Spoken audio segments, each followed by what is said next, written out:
Add astro...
The scribe's work is simple, which is exactly why I took the position.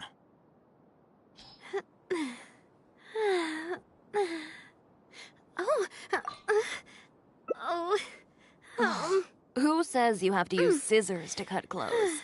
Leave those rigid rules behind. I much prefer using my own cutting tools.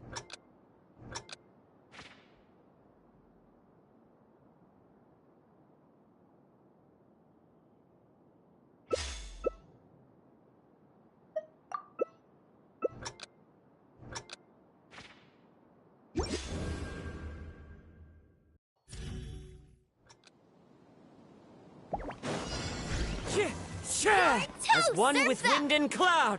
That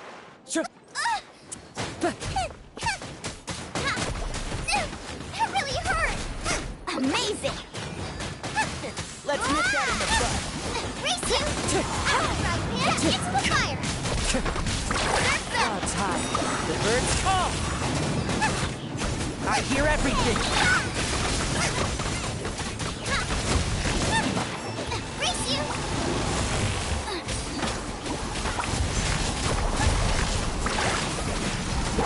Loba, get them!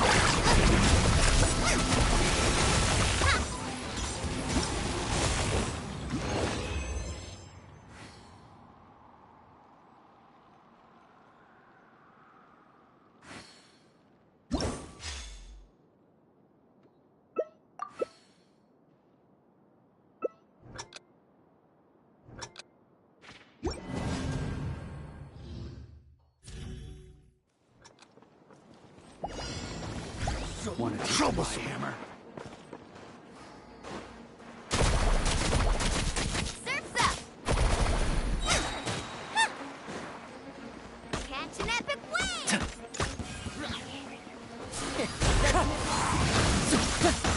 As one with wind and cloud!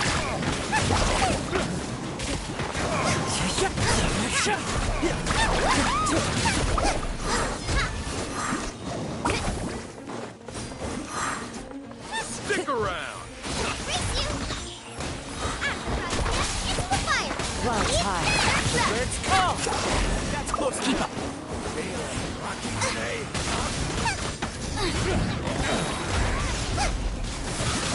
Nice and spicy. Time to go.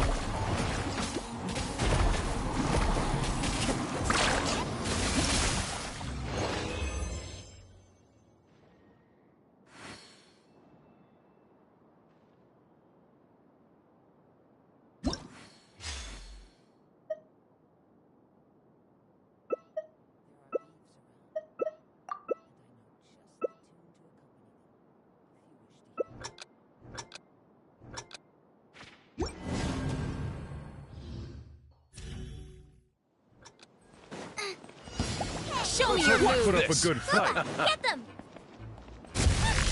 Amazing! One with wind and cloud. Yeah.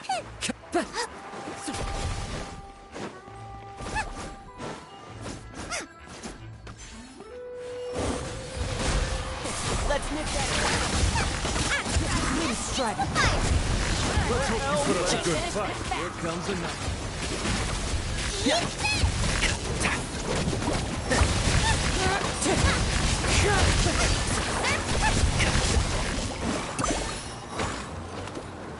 Gotcha! Race you! Nice and spicy!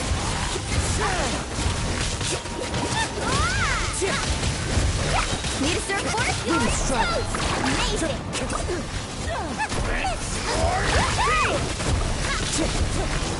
I'll uproot you.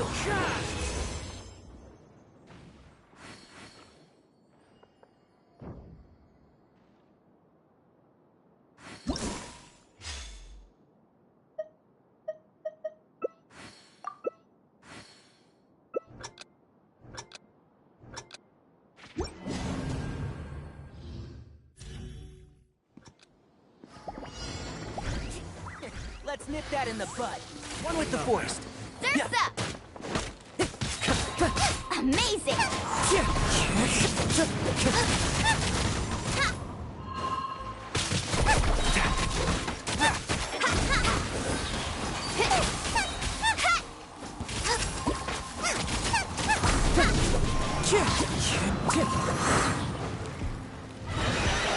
Clouds high. The birds call. Eat this! As a fry pan, into the fire!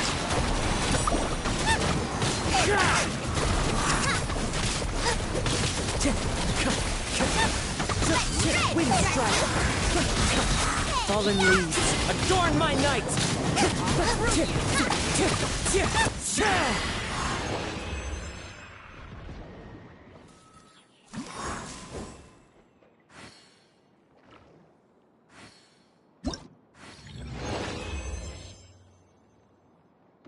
The value of knowledge cannot simply be quantified in monetary terms.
Explosion inside city wall.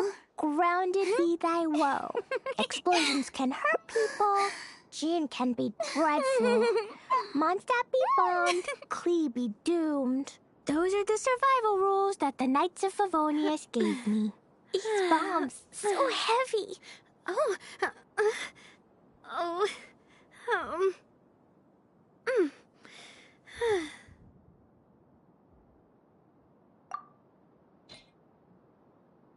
Dodoko?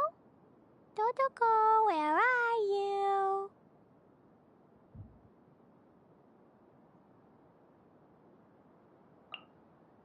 We should, take a break after all that running around.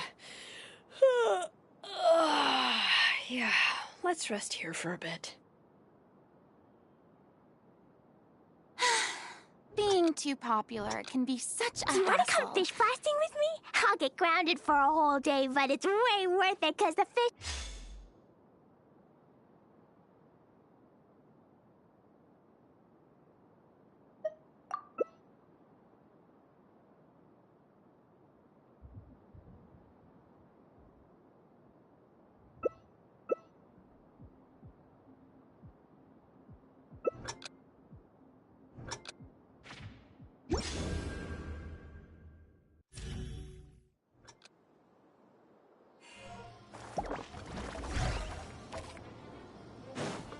The wind knows me.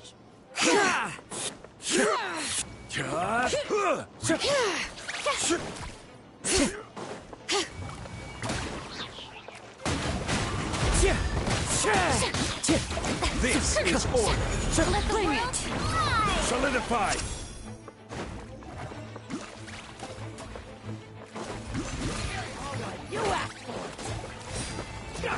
As one with wind and cloud. Into the wind.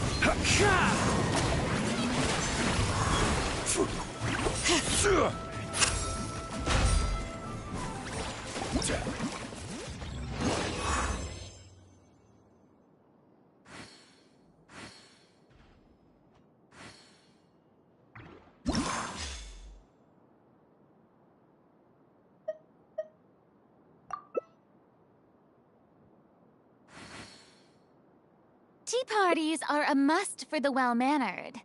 If you'd like to learn the proper etiquette, I'd be happy to teach you. Don't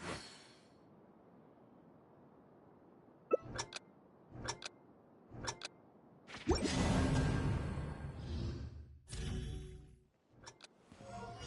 Frozen. Crisp. Stabilize. Brave names echo!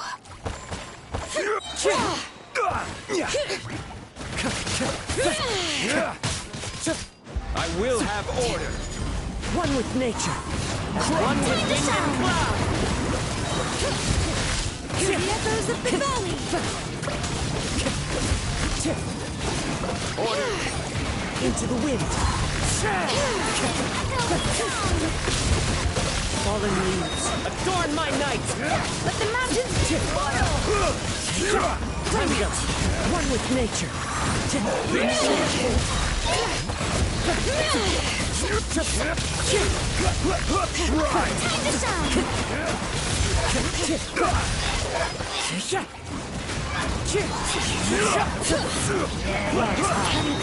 We'll have order. Stabilize. Into the wind.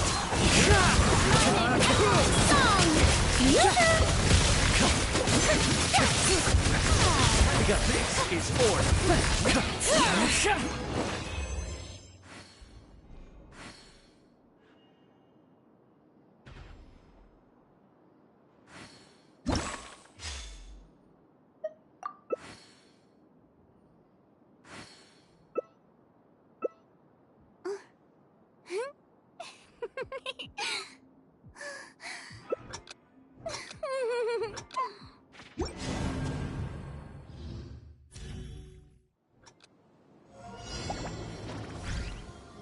I One will with have nature. order. Hear the echoes of the As valley! one with wind and cloud.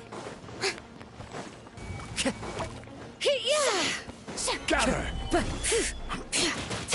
Into the wind. Fallen leaves. Adorn my night. The wind knows me. As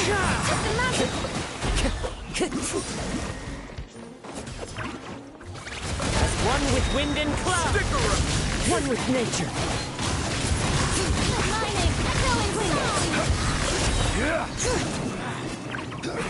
Lucky today. Order shot.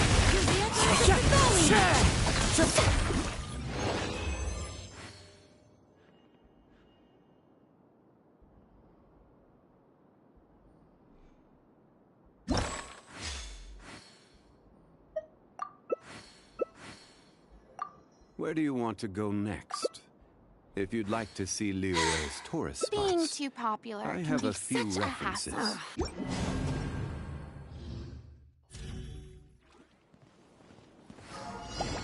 Time to go. Solidify. The wind knows. Have order. Letting Fallen brave names leaves echo. adorn my night.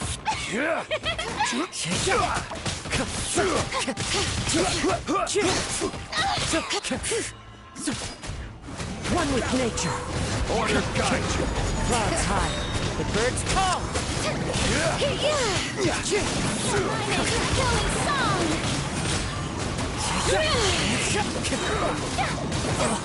I'll take over.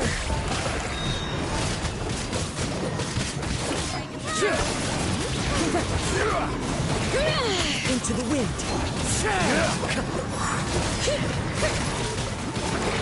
Order guide you. Clouds high. The birds call. One with nature.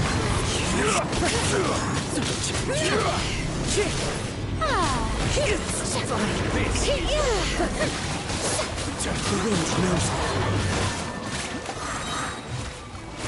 Fallen leaves adorn my night.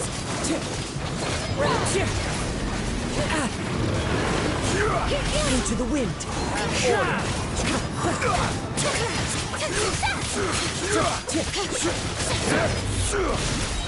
Clouds high.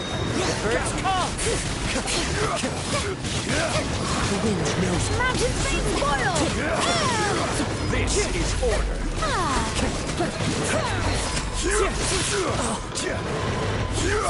One with nature. One with wind and cloud.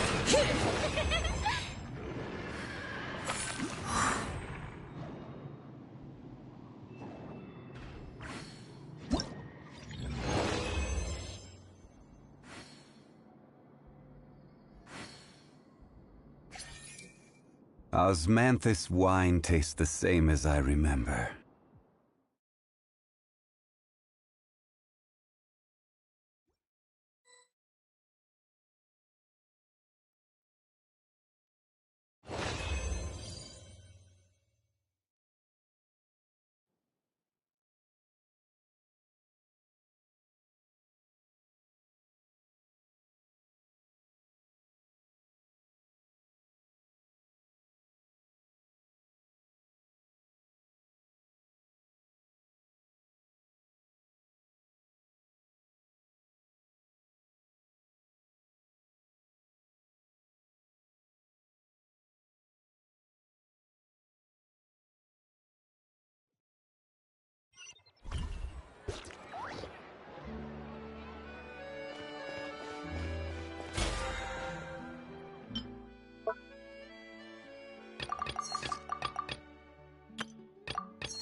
Shilonen, good thing you're here.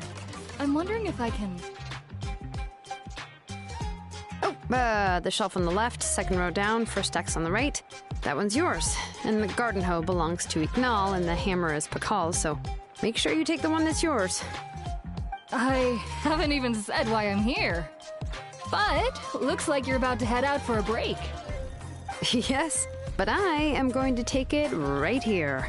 The temperature is just perfect today. Really? But doesn't it feel a lot hotter than usual? I really don't want to stay out in this heat. Exactly. In hot weather like this, customers don't tend to stick around and talk when they're coming to place orders or pick up the goods. I see. Oh, here comes another customer. I'll just leave you to it then, and pick up my axe. Sure, sounds good to me. Hey, Shilonen! Oh, Traveler, Paimon! We meet again. Oh, you two seem to be in good spirits. How's your, Pilgrim's Chronicle been? Run into any issues?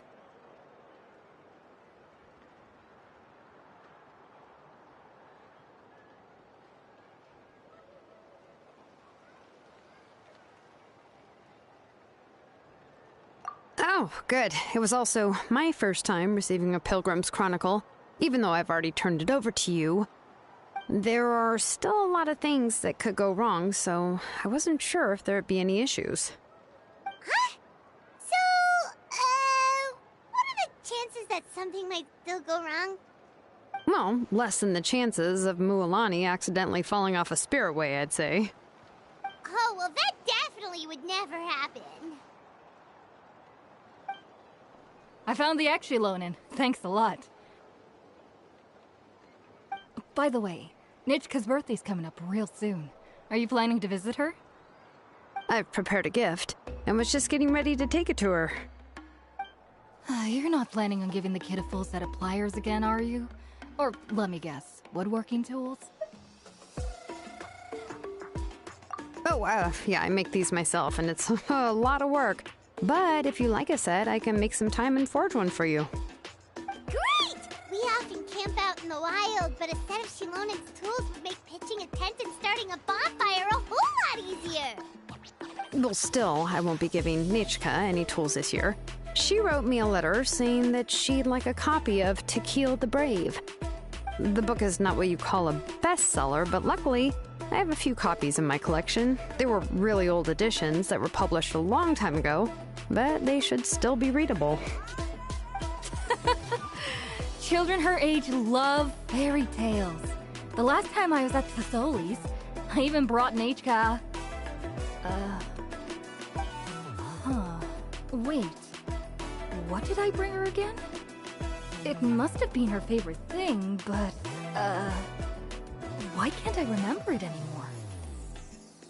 Oh, it is quite hot today. Seems you're about to pass out from the heat. Do you even remember your own name? My memory can't be this bad. It's just these last few days. I've been forgetting things for some odd reason. Well, in that case, why don't you use the blaze gem inscription you have as a memo to engrave some important things to remember? After all, that inscription will never wear out, and it's easy to carry. I'd say that's quite a fitting use for it. You do have a point, but my inscription is almost all ready. No, I engraved some wishes on my blaze gem inscription. You know, just some dreams that I have for the future and things I'd like to accomplish one day. Even though Fasoli has said that from an aesthetic point of view, it would be best for people to keep their inscription short, this blaze gem inscription was still made by a name engraver, the forger of ancient names themselves. Everyone thinks that the inscription she made might have some wondrous powers. So, many people who bought blaze gem inscriptions engraved their wishes and dreams on them, in hopes that they would come true. Sounds kinda like a wish granter. But if you do that, won't everyone be able to see your wishes and dreams?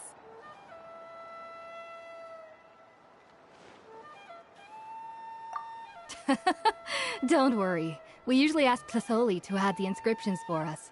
She has a unique method of engraving. With her method, the light must be at a certain angle in order to see the text. Without the right angle of lighting, the blaze gem inscription will just look like a pretty stone. That's true. In the end, a blaze gem inscription is essentially just a piece of rock. It doesn't have the power to grant people's wishes. Making wishes to it is like shouting into an echoing valley. The only one who will answer is yourself. But using it as a journal for your wishes is also fine. Carrying them with you and taking a look from time to time can be a good source of encouragement. Well, as long as you don't suddenly change your mind and want to take your wishes back, that is. These things are extremely durable. It would take a lot of effort to change the words. And I don't think anyone would willingly part with it either. They're not cheap and very hard to get. If you ever lost it, you'd just be filled with regret.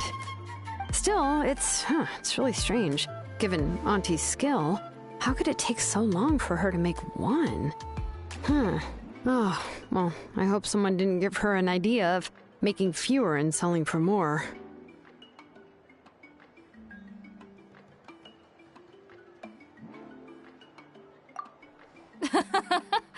It's true. Chevin would totally have put that in her ear. Still, I don't think it's such a bad thing for Tlisoli to make some money by selling these.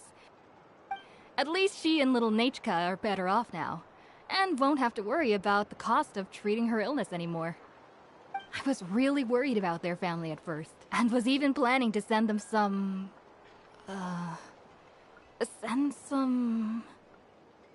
Huh?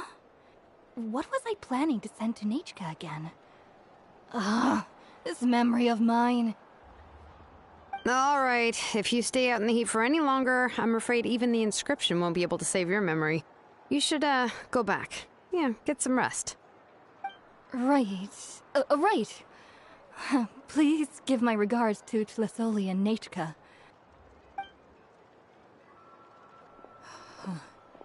What's going on? Maybe I should go talk to Ernly to get some medicine.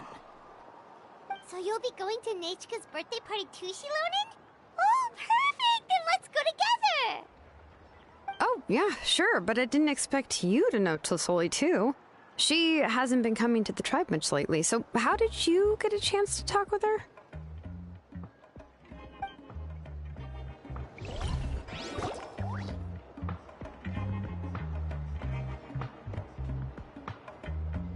Oh, so that's how you met her. She even wants to use volcanic crystal as a forging material.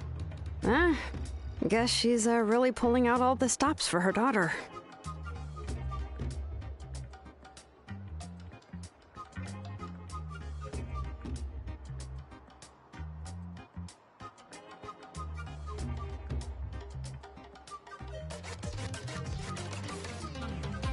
Then let's just go and ask. Come on, I want to give her the book anyway.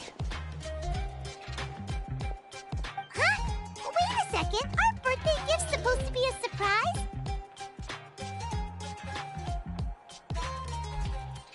If we ask Nachka, then she'll know what gift we'll be giving her, and that would ruin the surprise! But if you don't ask her, then how will you know what kind of present she would like? Here's another idea.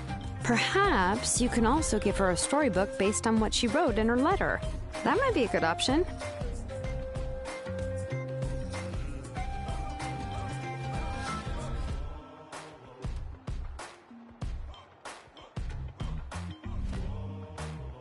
But shouldn't we give it a little more thought?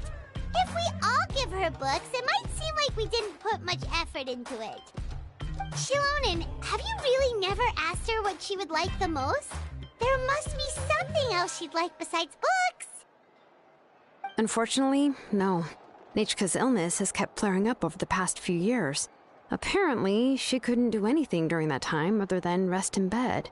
She didn't even have the strength to talk to anyone. It wasn't until recently that she started to recover from her illness and regained strength to write letters to others. Anyway, there's no need to overthink it. Worst case scenario, I can split the book into 2 volumes, and we can each give her one.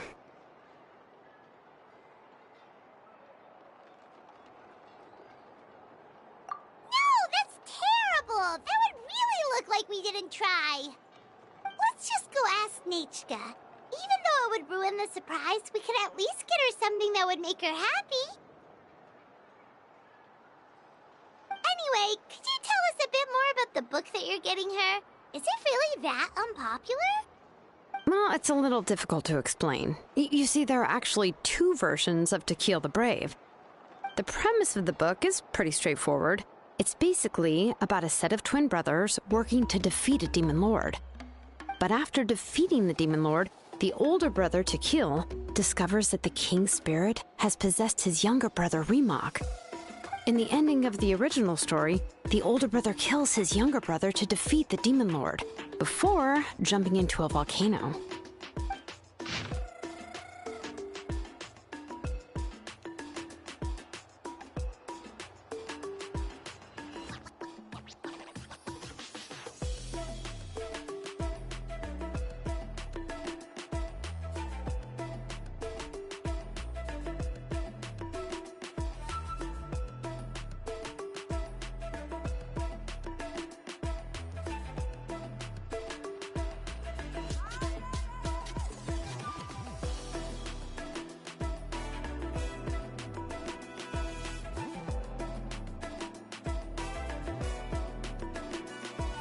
I remember there was one line that was super popular at the time. If I still remember right, after being possessed by the goddess Coatlicue, Remok said, "I do not wish to see your blood be reduced to ash, but I have seen the light of your heart and spirit. Remember my name, brother. As long as you remember me, I will never have left."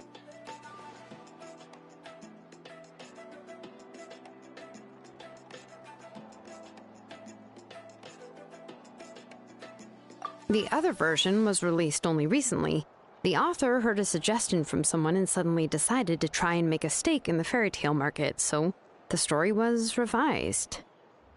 In the revised version, the brothers killed the demon lord together and both survived. According to the author, this gave the story a happy ever after kind of ending. However, the revised version was not well received. After a month on the market, it had hardly sold any copies, and the books were collecting dust on the store shelves. The store owners desperately tried to get rid of the book, and have resorted to all sorts of promotions and discounts to sell it. Even now, the only edition of To Kill the Brave you can find in the market is the newer one, whereas the older edition is nearly impossible to find. Anyway, I couldn't bring myself to give such a poorly rated book to Nechka, so I spent a few days looking and managed to find a few copies of the old edition in a warehouse. I picked out a copy that looked relatively new and wrapped it up as a present for Nechka. If you're interested, I can give you this extra copy to read.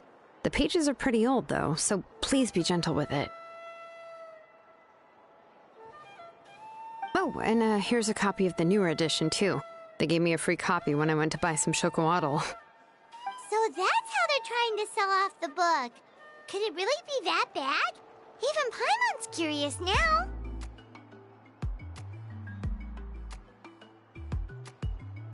Let's get going. Celestoli lives pretty far from the tribe, so it'll take us some time to get there.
Go on now, Yengu.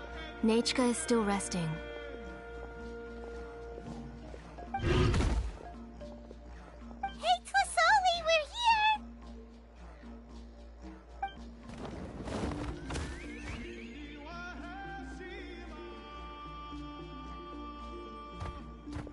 Oh, what a surprise. And even Shilonen is here too.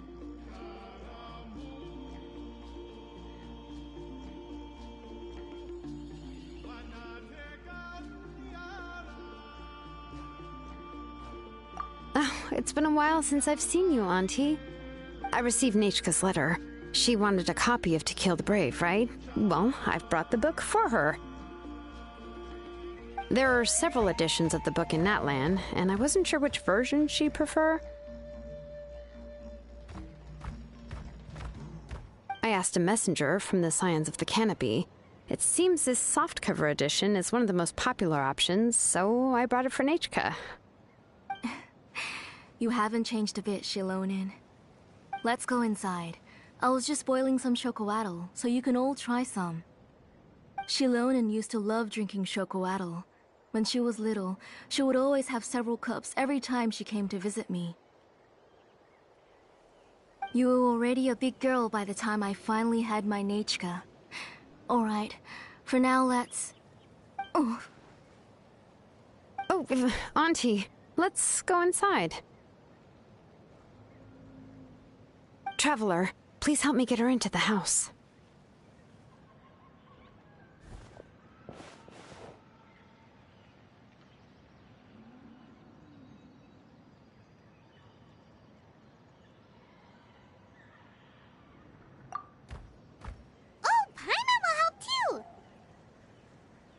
Be good, Yangu, and don't get in the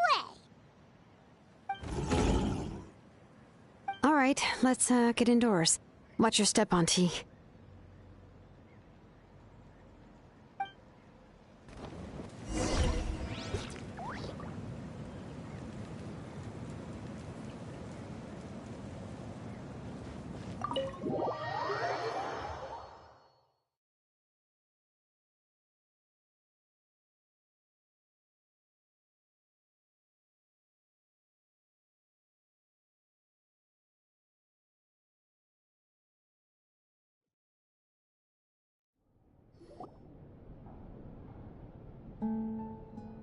sorry. Nechka's illness has been flaring up recently, so I was up for a few nights. I suddenly started to feel dizzy in the sun. I hope I didn't scare you. Have a seat. I'll fetch you a few cups of chocolatl. Please wait a moment. Oh, I've already brought them over. This cup's for you, Auntie. And these are for you, too. Chocolatl? What does it taste like? Paimon's heard that it can be pretty bitter. Traveler, could you give it a try first? Oh, don't worry. Auntie always adds a lot of sugar. It won't be bitter.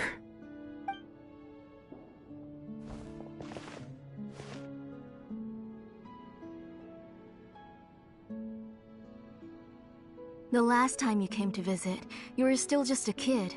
But now you're a pillar of the Children of Echoes. No, of all Natlan even. Oh, well, it's all thanks to the drinks I had here and the books I happened to read.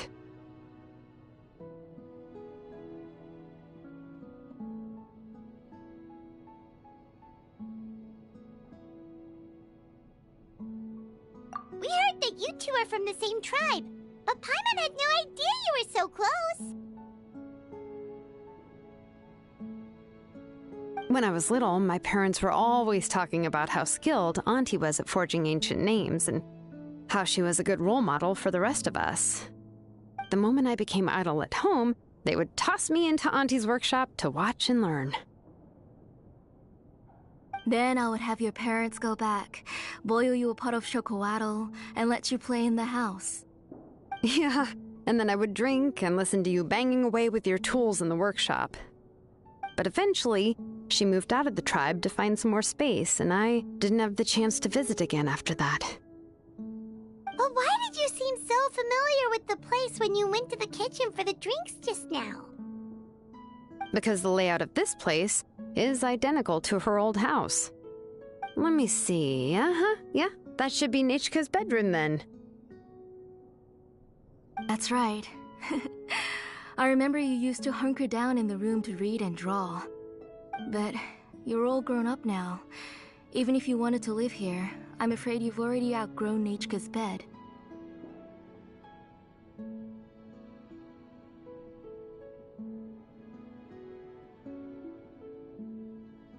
That's how Nechka sees Shilonen, too. Asks me when her pen pal sister will be coming to visit.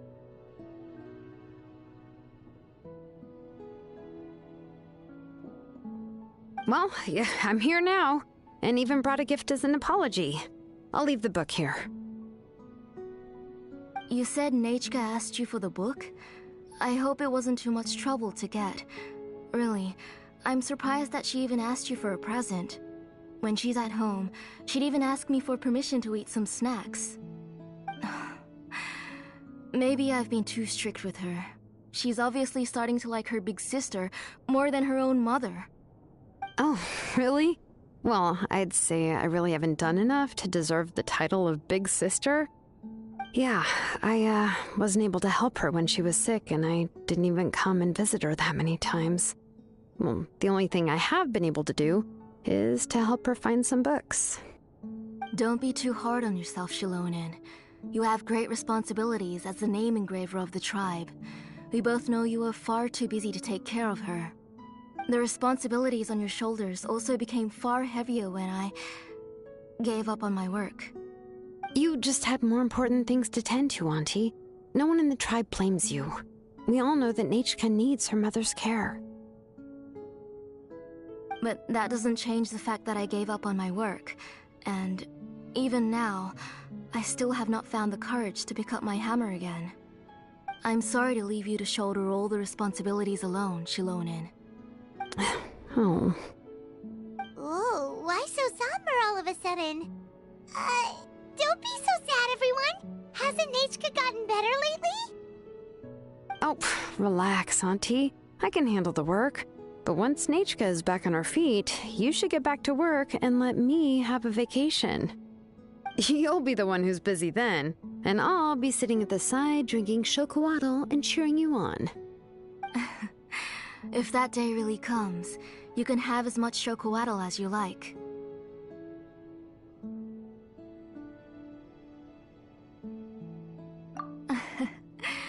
If you asked me before, I wouldn't have even been able to talk about it.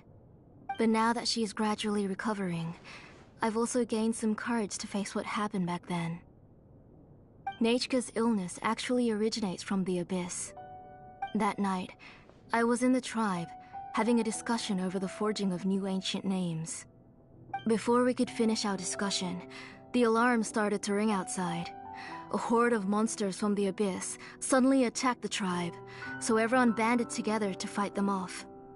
I joined the fray as well, and it wasn't until the monsters were repelled that I got back home with some guards from the tribe. But Nechka was gone. I can't remember how long I spent searching for her. Maybe for 2 or 3 days.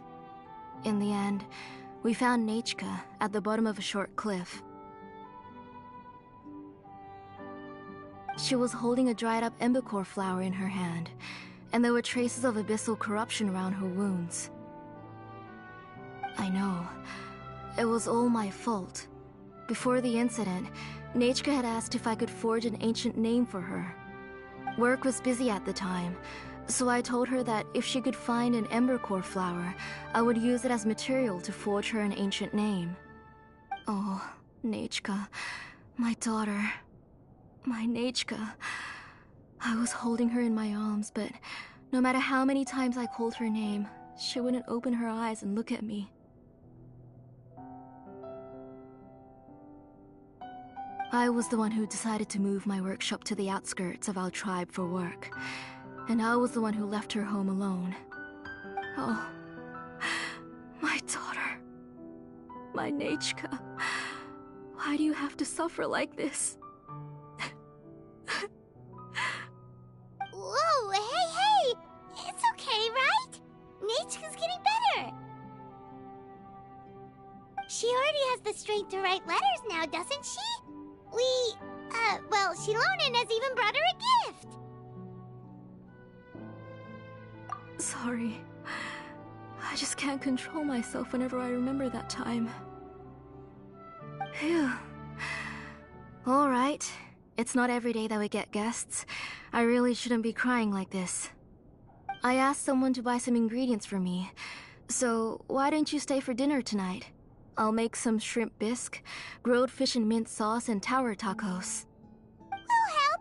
That sounds like a lot to make, and we don't want you to tire yourself out.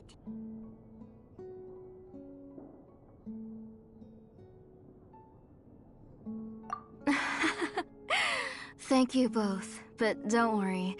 It's just a few dishes. I'll be fine. You three just need to make sure everything gets eaten up. I can't eat a lot at this age. Oh, we haven't had anything to eat yet, so don't worry. We'll make sure there are no leftovers.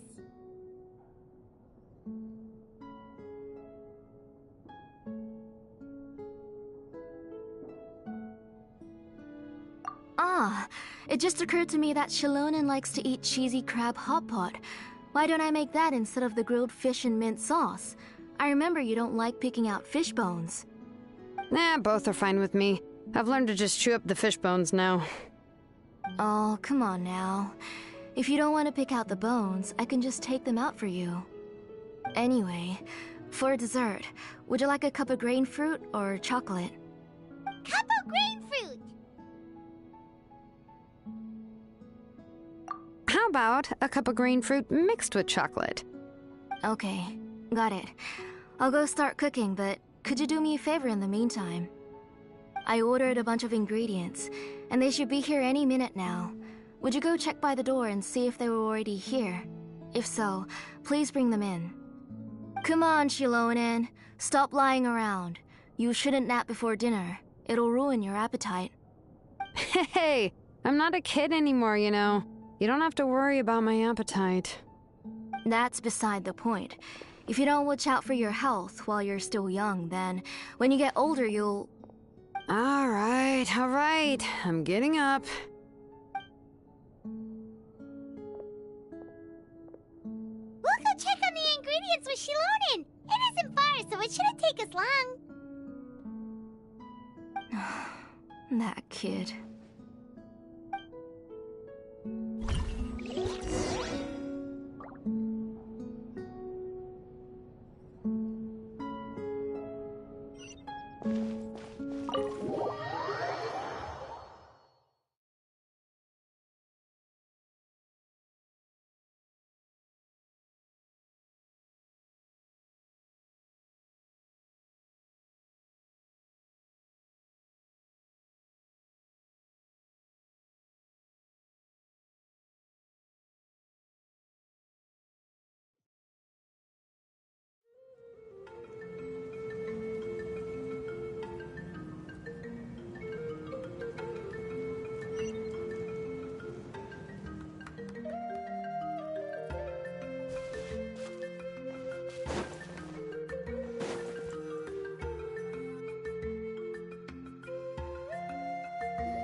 Yet.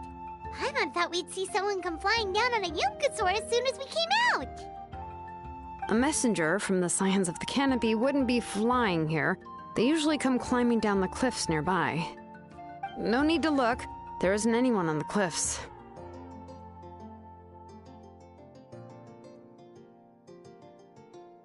I just saw a ghost. Hey, you there! Sorry, but does Tlisoli live around here? Oh, are you the one who's supposed to deliver the ingredients?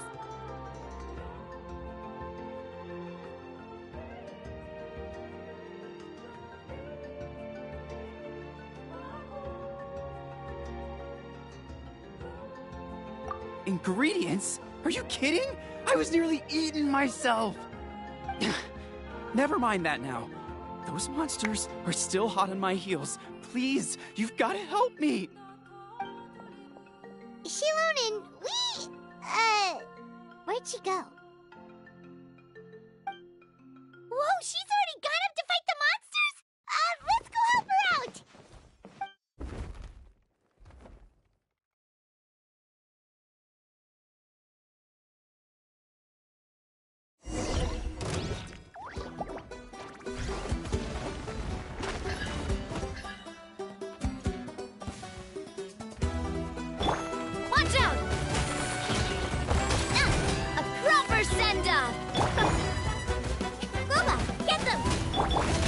Light it up!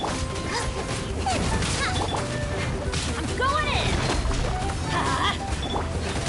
Eat this!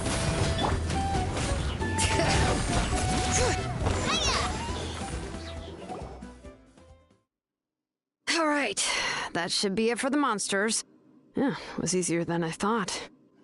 Oh, it also seems we're in good luck. The goods weren't damaged either. Strange. We didn't see any monsters on the way here.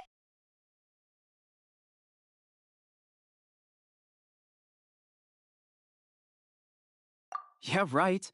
I use this road to deliver goods all the time, and I've never been attacked like this before. It's the main road in and out of the tribe, so people often come here to clear out any monsters. This area is usually very safe. I don't know what happened, but it seems like all the monsters around here have gone berserk. Even the docile Tepetlosaurs are in a frenzy. Tlisoli doesn't even forge ancient names anymore, so why can't she just move back to the tribe? If she comes back, Nachka will even be able to find some playmates. She's so young and hasn't even...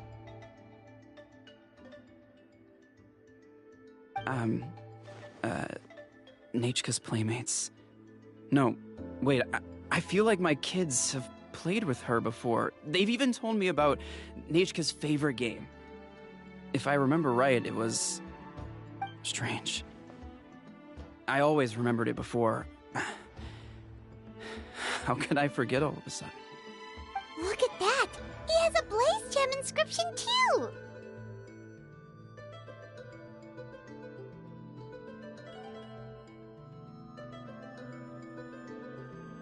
You should go back to the tribe. It seems like you had quite the scare today.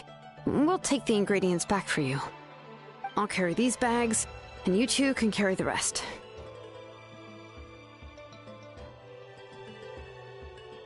If you say so. Thank you so much. I guess today's just a really bad day for me to go outside.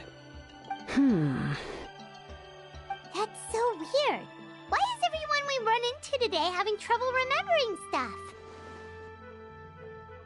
Paimon's not sure how to say it, but she's got a strange feeling about this. Like it's all somehow related. Once you live long enough, you'll eventually start experiencing strange days like this. Let's bring the ingredients back. Otherwise, we won't have anything to eat tonight.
Ah, you're finally back.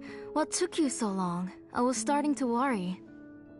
Oh yeah, we ran into some small problems, but everything's fine now. All right. As long as everything's okay now. You all have a seat. I'll get the food ready. It won't take long.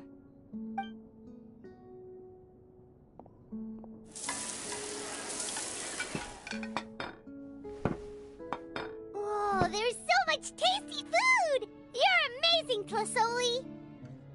They were all pretty simple dishes to make. Don't be shy. Dig in, everyone.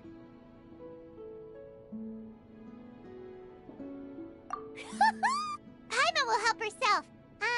Paimon will have some of this, and this. Oh, and this!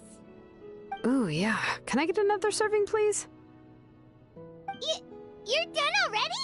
Do you even chew when you're eating? Of course! Didn't I say that I chew up the fish bones? I'll have just one more fish and leave the rest for Nechka. It's okay. Just go ahead and eat all you'd like. Nechka can't eat these dishes anyway. Her body is too weak to digest these kinds of things. I'll just make some broth for her.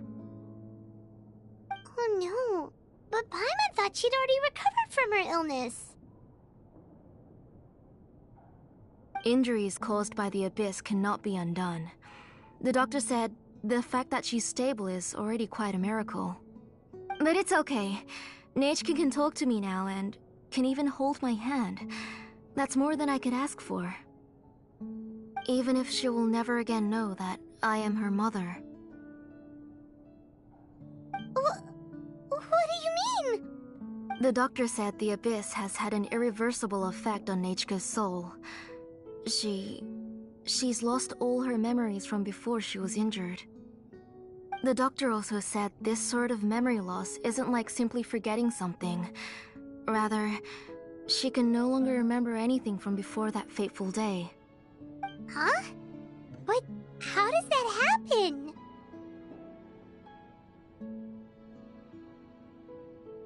You know about the woven scrolls that the Masters of the Night Wind use to record things, right? Well, generally speaking, forgetting things is like when the woven scrolls would gradually start to fade. As long as you repaint and weave the threads again, the faded memories will come back to life. But the case of Nechka's memory loss is as if her woven scroll had been cut in two, and the portion of the past was burnt to ashes. The books she loved to read, the flowers she took joy to grow, and the time she spent in this house were all cut off by the abyss, and can never be retrieved again. As one example of that, Nechka now only sees me as a strange, unfamiliar auntie who claims to be her mother. She's a good kid, and doesn't want to upset this lady who's been taking care of her so much, so she still calls me Mom. But I've always had a feeling that she's constantly wondering about things like, where is her real mother? Why is she stuck here in this house? Was she abandoned? Nechka really has no idea that her real mother is right in front of her, and has never left. So you plan on recreating Nechka's woven scroll, all by yourself? What do you mean? Or should I say, you've already started reweaving that scroll long ago.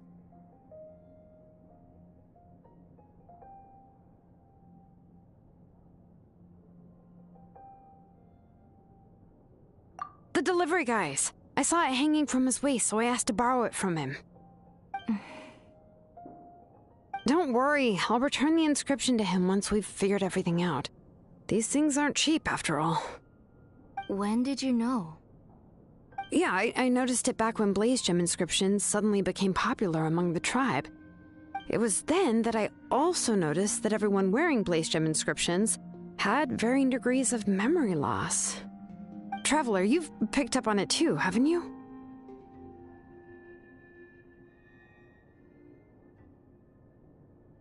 Accessories made using ancient names forging techniques. For what's only supposed to be a pretty souvenir, this inscription contains a phlogiston engraving with a truly overkill level of complexity. The shapes and patterns of these engravings are also identical to that of an ancient name.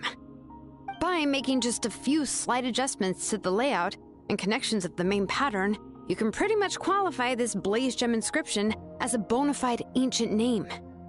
And yet, you've never told anyone about these engravings in the Blaze Gem inscriptions that can be activated at any time. Am I right, Auntie? I knew you were a sharp one, Shilonen. That's right. I have a way to cure Nechka and restore all her memories. It's actually quite simple. I want to forge an ancient name for Nechka that contains all of her past memories.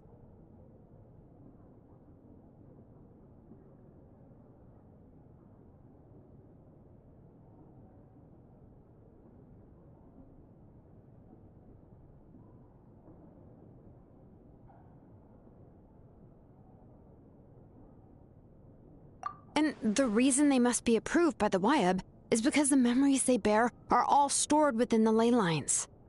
Extracting those memories from the ley lines requires the Wyb's assistance. But your plan wouldn't need you to do any of that, right, Auntie? Your Blaze Gem inscriptions will help you complete that part of your plan in the ley line's place. You will use the inscriptions to form a massive memory bank for Nechka. And the ancient names you're trying to forge will be used to extract corresponding memories from the memory bank. A memory bank? Wait, so the reason all those people were having trouble remembering stuff is because the Blaze Gem inscriptions took away any memories related to Nechka?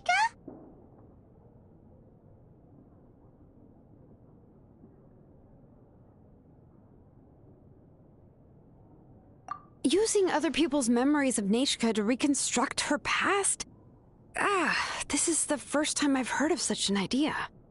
You've seen through my plans, Shilonen. You're as outstanding as ever. Far more brilliant than me. I intend to use this method to collate all the memories related to Nechka and allow her to regain her past again. But wouldn't extracting memories like that hurt the person carrying the Blaze Gem inscription? Not at all. Every time a Blaze Gem inscription extracts memories, the process is under my precise control. That way, there's no chance of anyone in the tribe getting hurt. This is the central inscription that controls all the other Blaze Gem inscriptions, which will also soon serve as Nechka's ancient name. You made all of this yourself, Tlasoli?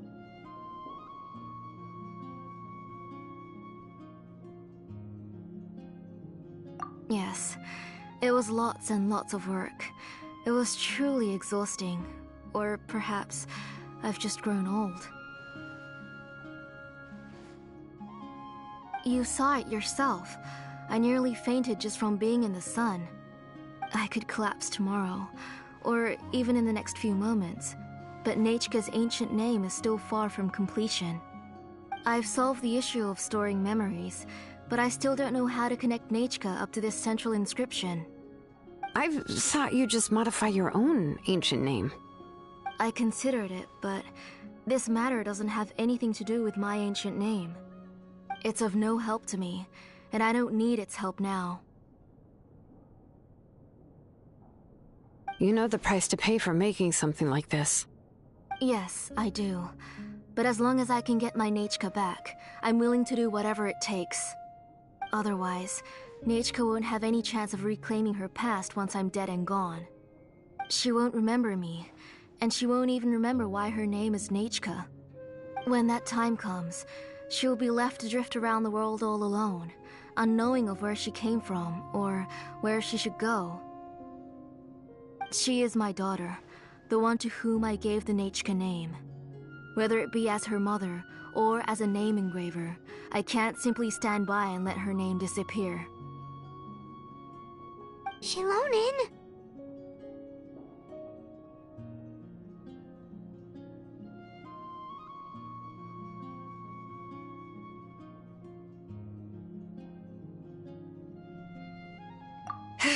I'll take the central inscription with me.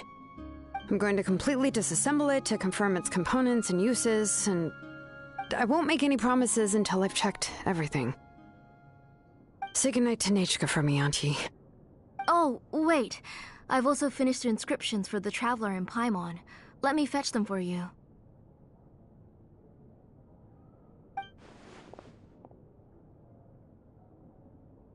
I'm sorry it took me so long to finish them.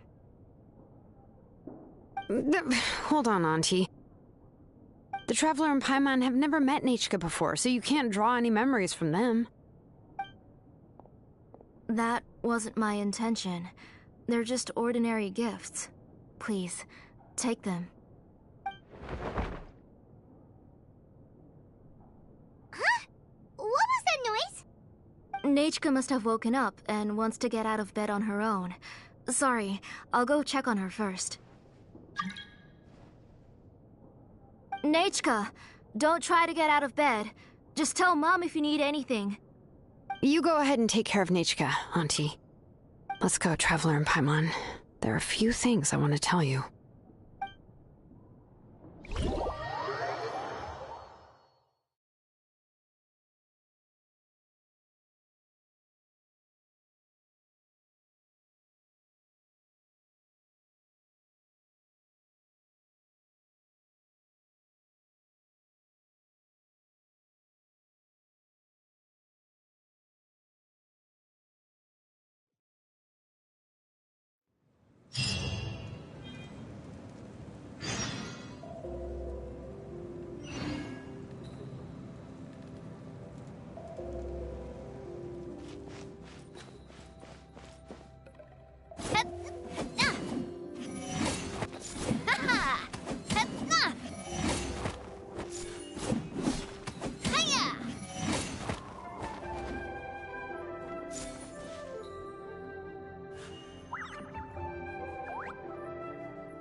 You two can wait outside for a moment. I just need to go in and grab something. The workshop is a little messy, so unfortunately, I won't be able to show you around.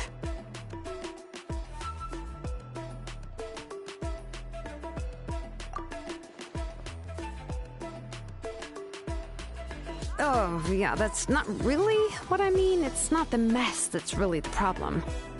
It's just that the workshop is cluttered with way too much stuff. Books, files, and even ancient texts I got from the Masters of the Nightwind. Everything's piled up to the ceiling. You probably won't know where to step once you're inside. Kachina suffered quite an unfortunate series of events the last time she went inside. Well, I suppose it was my fault for being so focused on searching for information at the time that I forgot to lock the door. After entering the workshop, she was shocked to find herself face to face with a massive woven scroll from the Masters of the Nightwind, and then she turned around and knocked over a huge stack of forging blueprints. She tried to step out of the way, but tripped on a poster tube that was behind her, and then boom! The forging blueprints came crashing down right onto her head. Oh no!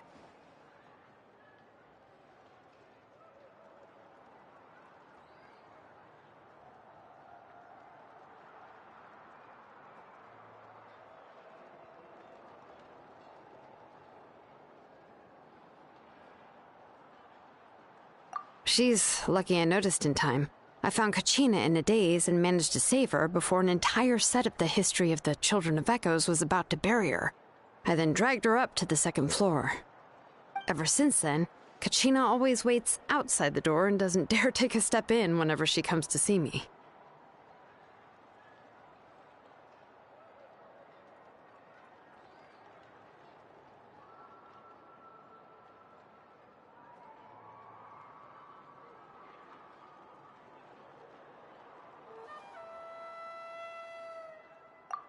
You're an artisan and craftswoman after all. We thought there would be weapons and armor hanging all over the place. But it seems more like a library than a workshop. Well, my primary work is forging ancient names, which is much trickier than making swords and tools. Aside from the necessary craftsmanship, I also need to consult many ancient texts.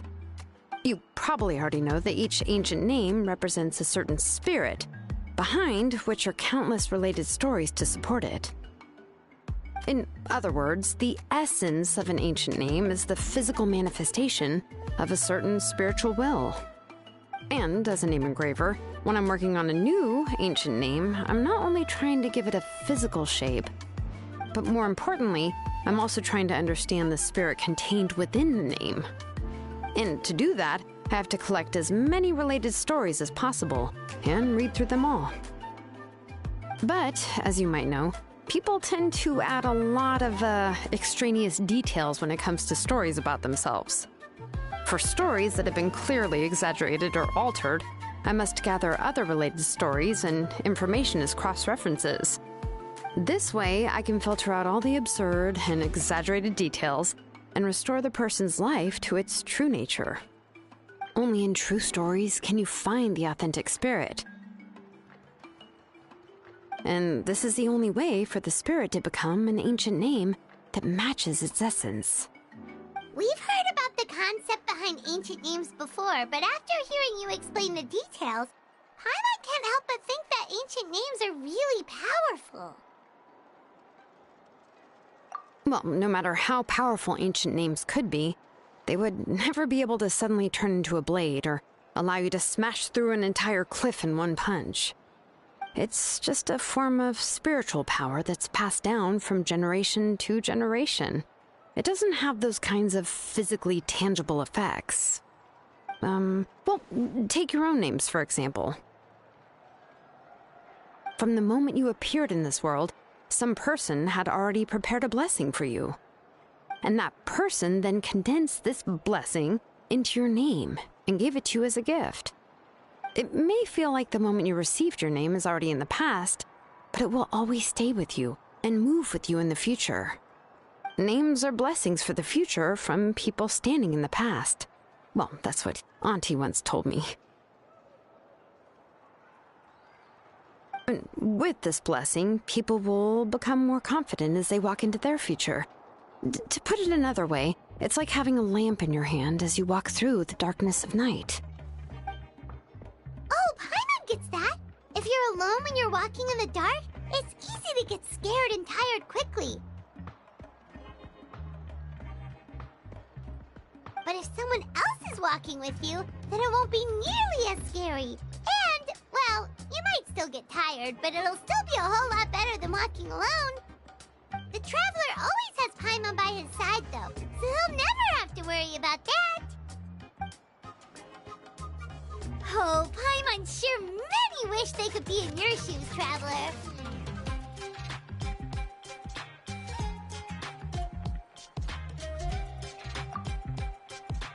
Paimon's always flying! Of course it gets tiring! But we're getting off topic. We can talk about that later.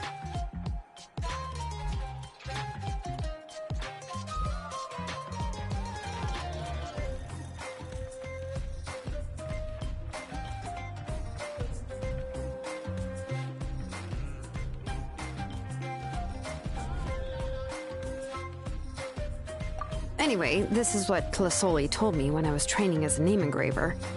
And to be honest, I've only understood 20% of what she said at most. I've never been able to figure out the rest. But doesn't that mean you basically don't get it? Well, that's not entirely true. Auntie and I have at least come to a consensus on the most important thing. You know what? I am sick of talking. We can talk about all of this later. Please, wait a moment while I grab my things.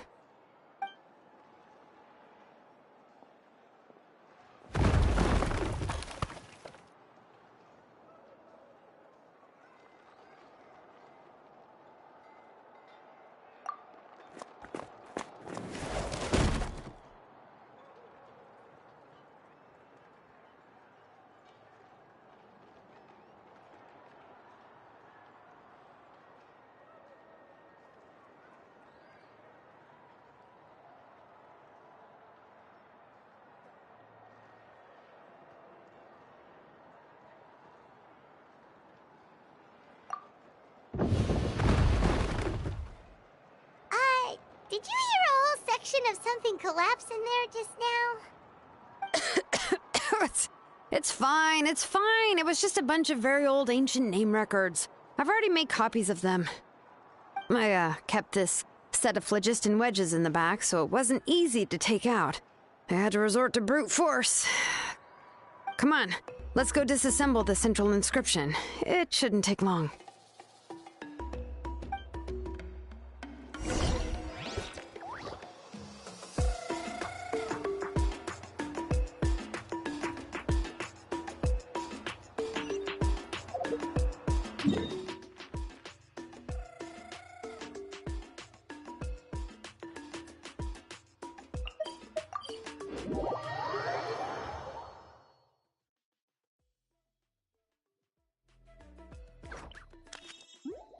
I do love Spina di Rosula's logo. It was designed by my mother. Have you noticed how it's shaped like a heart?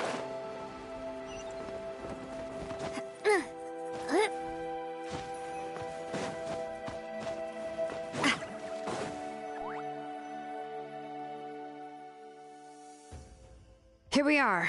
This is the place. This cliff is pretty high. What are we going to do here? Are we going to climb to the very top and then throw this inscription down the cliff? I'm going to use phlogiston to make an engraving circle on the cliff wall. That will allow me to investigate the internals of the central inscription. Now let me see if this thing can even turn on. I was still an apprentice the last time I used it. Before we attempt to engrave the inside pattern of an ancient name with phlogiston, we always use this to draw out the engraving diagram on a cliff or open ground. Only after we've confirmed that phlogiston can flow properly through the internal engravings can we start formally working on the small internal engravings of the ancient name. If we want to dismantle the central inscription in a non-destructive manner, we'll have to use this thing. I really don't want to engrave such a large diagram with my bare hands. Oh, so you'll be able to see what it looks like on the inside without ruining Tlasoli's inscription? For the most part. If it were just an ordinary unfinished ancient name piece, I'd just take it apart and pour phlogiston into the internal engravings to see everything. But since it's a central inscription, it would be better not to destroy the blessing that Auntie has prepared for Nichka. So, Shilonen, does this central inscription fall under the 20% you understand about ancient names, or the other 80% you don't understand? Oh, don't worry. As I said, Auntie and I share an understanding of the most important principle, which is names are intrinsically valuable. Only by having names can things be sorted and categorized. They allow the world to become more orderly and identifiable. For example, when I order ore, I would usually say I need volcanic crystals of about 35% purity and no more than 3% of impurities. Without specific names, I would only be able to go to the ore merchant and say, I want this and this. No, this isn't it. That one. No, not that one either. Yeah, you see what I mean? Names are a crucial part of how we standardize our workflow. Without names, the work would be impossible.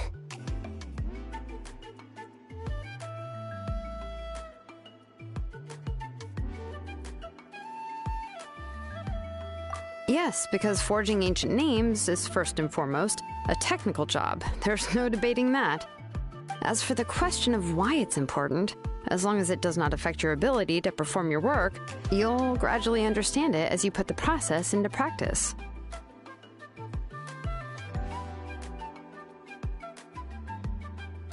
After all, creating an ancient name is quite the complicated process. Well, let me break it down even further. We're not in the tribe right now anyway. Essentially, by forging ancient names, I'm assigning nicknames to the heroes in Natlan's history. Giving someone a name is a subjective expression. You just need to express your hopes and wishes for them. But giving someone a nickname is a much more objective expression. To come up with a fitting and accurate nickname requires much thought and observation. If ancient names or nicknames aren't descriptive enough, no one will remember them anyway. So the best I can do is gather all the information I could and try to come up with the most fitting nicknames possible. Even a minor mistake in the process could cause people to misunderstand the nickname. For a name engraver such as myself, such mistakes would be considered a major blunder.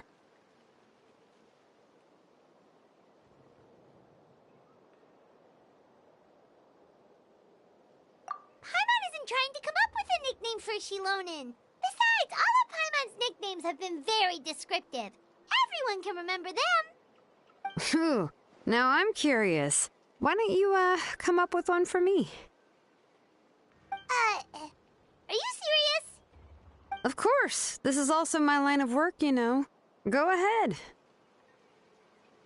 A nickname? Shilonen. Well, she uses phlogiston to forge weapons and make names for others.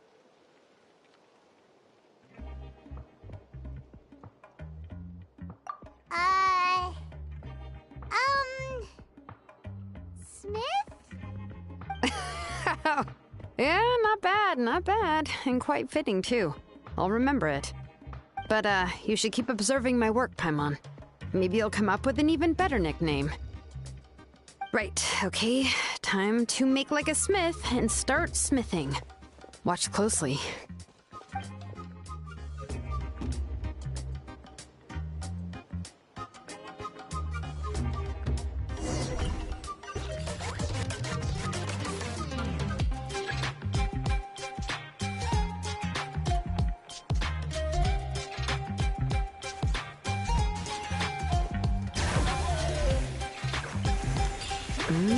Adjust the inclination by 2 degrees. Stop. The error margin is within an acceptable amount, but I'll extend the inscription link a little more just to be safe. I'll leave some space here. When the linked engravings are activated, the inscriptions here will overlap with each other.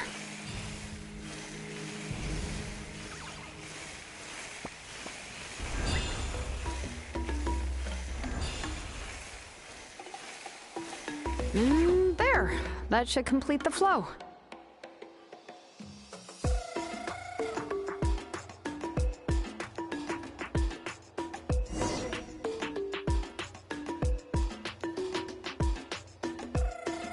Amazing, Shilonen! You were running all over that cliff as if it was flat ground!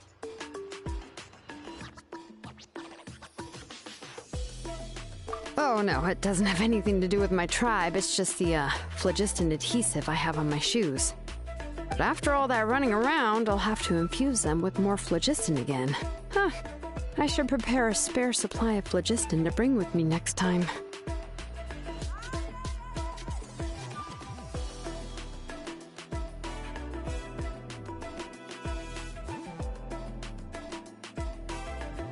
More or less, yeah. I usually have at least the key equipment on hand. I can show them to you when we next find the time, but let's get to work first. Let me see. Start with Anchor 1 and activate it with Density 3 phlogiston.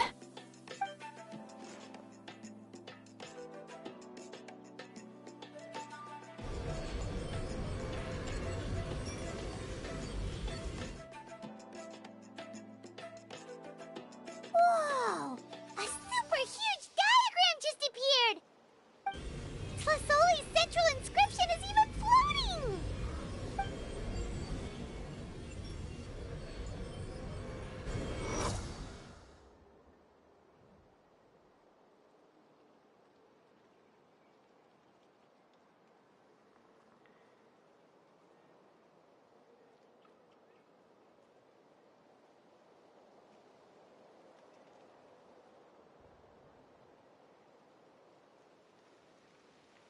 So are you done checking the inscription, Shilonen? How does it look? I didn't find any anomalies in the phlogiston engraving. All the adjustments are indeed based on ancient name engraving techniques. That means we can help Tlasoli and Nechka now, right? Well, probably, but I have good news and bad news. Oh, but I'm also just going to go ahead and share both, so it's not like you'll have a choice in the matter. Paimon will cover her ears after the good news. Well, even if you cover your ears, the issue will still continue to exist. But, before we get to that, I want to ask the Traveler a question. What are your thoughts on absorbing memories?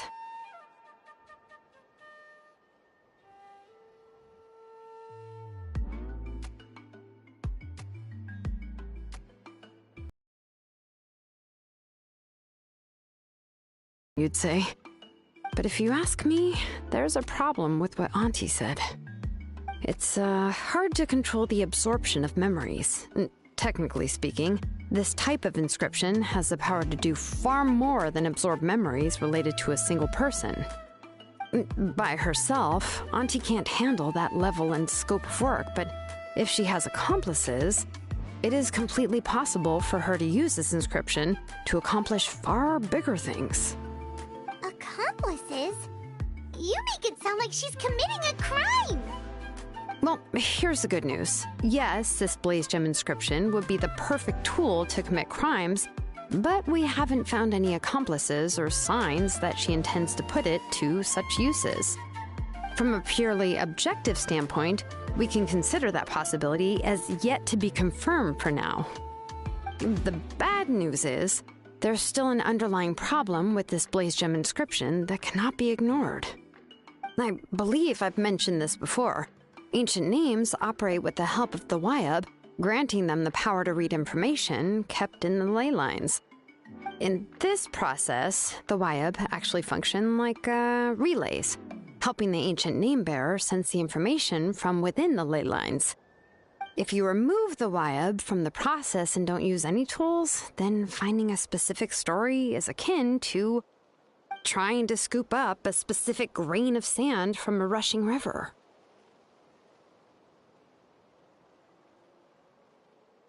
Yeah, exactly. Anyone who attempts to do so will likely lose most of their cognitive function or become a babbling madman who talks to themselves all day long. Now, let's consider the memories that Auntie has gathered as the ley line, and Nechka as the only ancient name bearer of this ley line. There's no way Auntie would let Nechka plunge into the river of memories without any tools. She'd only be overwhelmed by the surge of memories. And considering that Nechka has forgotten all of her past, she'll be unable to work on her own to accurately find the correct past. Only Aunt Tlisoli can help her filter the correct memories of her past. So, if my hypothesis is correct, Auntie is actually planning on turning herself into Nechka's Wyab to help her extract the corresponding memories in the different situations she may face. In an ideal world, this would be perfectly fine, as long as every extracted memory is correct. Nechka would essentially be getting her past back. And I also believe that there won't be any mistakes in everything that Auntie remembers about Nechka. But Auntie is not a Wyab. Her body won't be able to handle the load for long.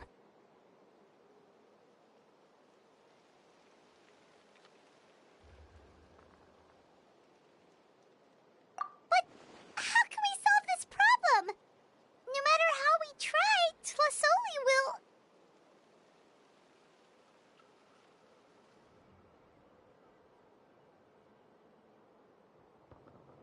Names are blessings for the future from people standing in the past. I've also made up my mind. Come on, let's go see Auntie.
Shilonen, it looks like you've made your decision.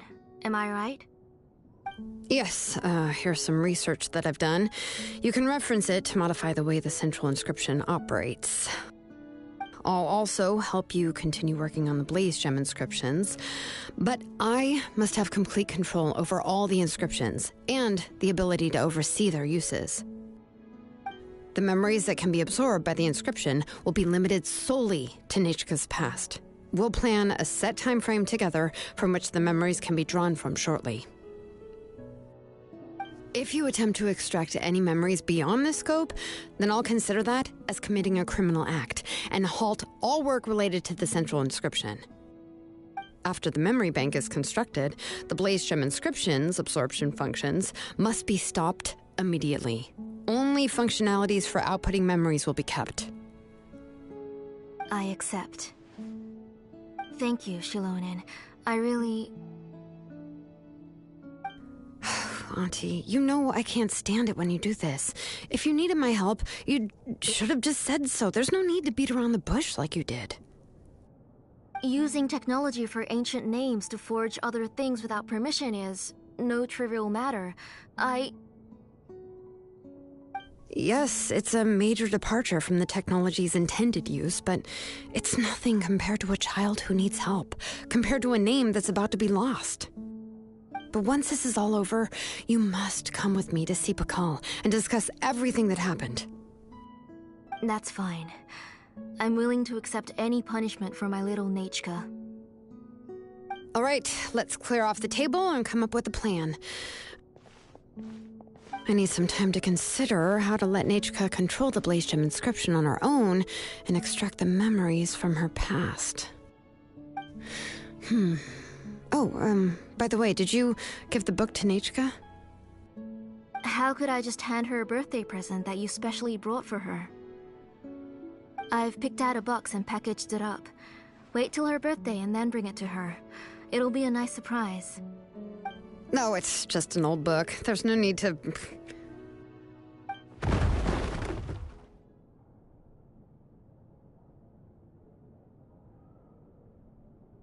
Oh! Is Nechka up again? But what was all that noise? It sounded like something broke!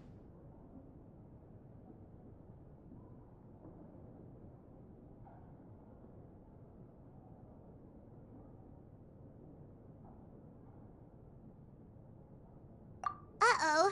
That's not good. Let's go have a look. Nechka, don't hurt yourself. Shilonen, is that you? You're Nechka? How many times have I told you? Don't get out of bed on your own. You were running a fever yesterday. Hello, Nechka. Thank you for the book. I've already read it several times. You've already read it? But didn't Tlasoli package up the book that Shilonen brought?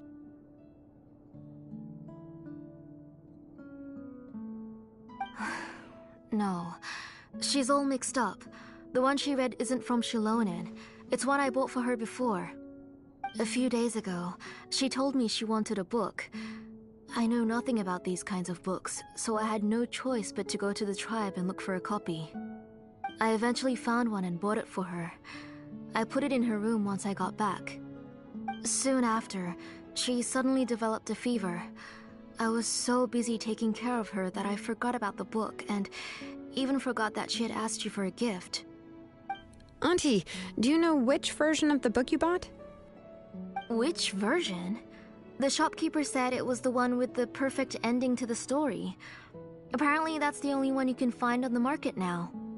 Oh, it's all my fault.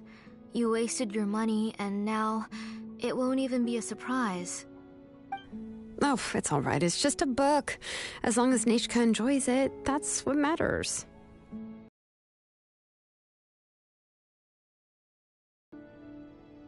You're Paimon and Mr. Traveler. Mom told me about you. Oh! Seems like everyone knows who we are now.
Nichka seems to be doing pretty well today.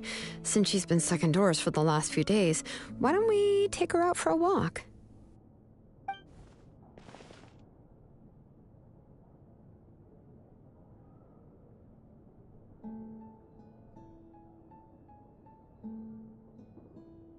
Take her for a walk.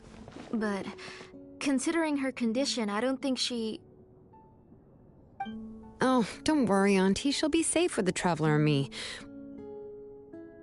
We won't leave the tribe, and if anything comes up, we'll be sure to find the doctor immediately. Besides, it's her birthday in a few days, and we need to go to the tribe to buy some things. Let's give her a proper celebration. What do you think, Auntie? I promise I'll be good, Mom. Didn't you say before that I need more fresh air? All right. As you wish. I also happen to have a few repaired Blaze Gem inscriptions that I need to get back to the tribe. We can go together. Wait for a moment. I'll go get Nachka's water bottle and some towels. Some medicine. Oh, and a parasol.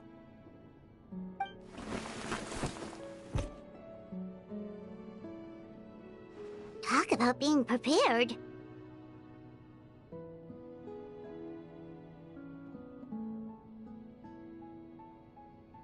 It doesn't hurt to be prepared. Okay, let's go. Please be good now, Nachka. Don't cause any trouble for Shilonen and the others. Oh, you can let me carry these. And don't be a stranger, Nachka. Feel free to tell us anything. And even I was quite a handful for Auntie when I was little. Yeah! It's not often you get to go out to play, so just have fun! Everything will be fine!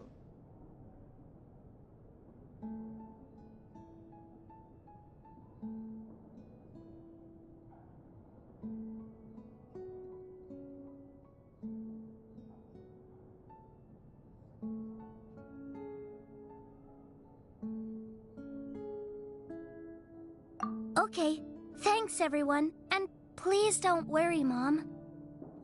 I'll be good. Let's go look for Ignal. I've had her Blaze Gem inscription for a while now, and I'll finally return it to her today.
Tosoli, what brings you to the tribe today? Oh, and Nichka too! Oh, she seems to be doing much better now. She's even out and about. I'm sure it won't be long before she'll be playing with Chanil and the others. I hope so. Here, Ignal. This is your inscription. I've finished repairing it. Oh, thank you for bringing it back for me. Oh, by the way, I came across a piece of good quality ore a while ago. I was thinking of using it to make some pretty jewelry for little Nachka. I remember that Nichka would become so happy every time she saw a shiny ring. Right, Nichka? I'm sure she'd love that. Thank you. My pleasure. Give me a moment. I'll bring the ore. Oh, I can make the jewelry for her. What kind would you like, Nichka? I would like... something shaped like an embercore flower would be nice. She was always asking me before to make her an ancient name with an embercore flower design. Mm-hmm, noted. I'll make that as a gift for her next birthday. Sorry, Nichka. It won't be a surprise for you. That's okay. Thank you, Shilonen. Found it! Sorry to keep you waiting. Here, please take it. By the way, Nichka, feel free to write to me if you ever want to know more about ores. Well, I was shocked last time when you wrote me out of the blue asking for a volcanic crystal. Sorry about that. She can hardly contain her curiosity now that she started to recover. She's still too weak to go out whenever she wants, so she begs me every day to help her write letters to people in the tribe about all sorts of things. That's how you know she's one of the children of Echoes. It's normal for us to be interested in ore. Everything's looking up! Oh, we're just like the main character in the new version of To Kill the Brave, when he was about to save his brother Rimac.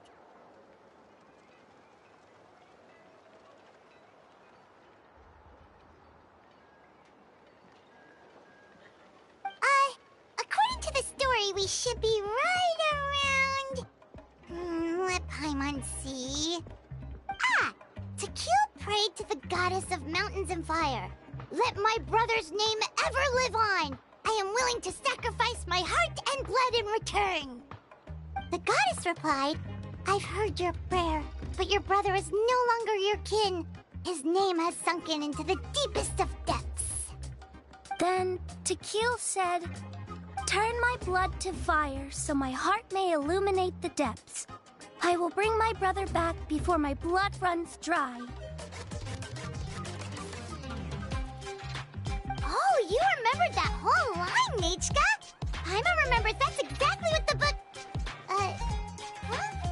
Wait, what did the book say?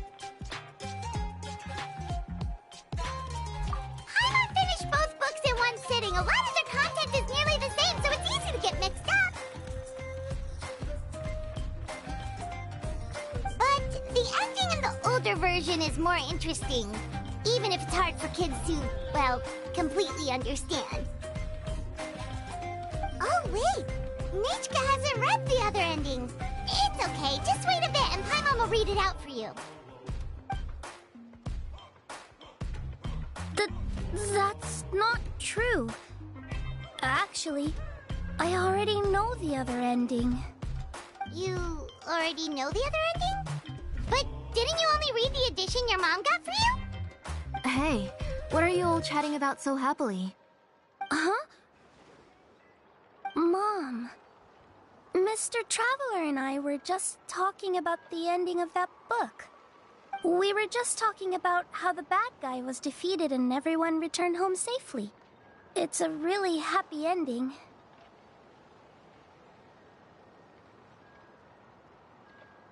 Aren't happy endings always nice? But if you already read the whole thing, then what will Mom have to read to you at bedtime? Guess you'll have to go to bed early tonight. But I'll buy you some more fairy tales next time, okay? Okay, Mom.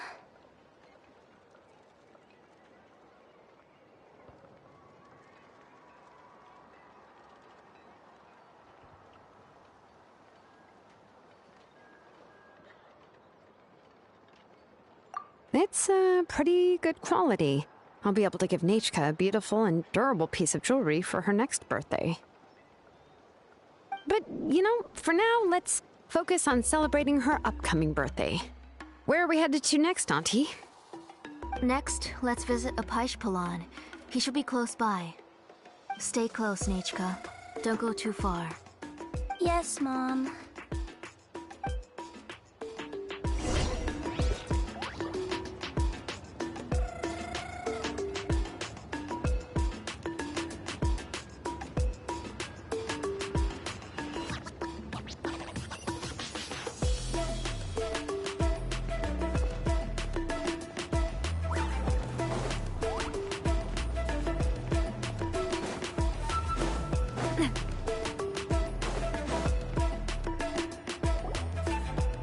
Why do my eyebrows keep twitching today?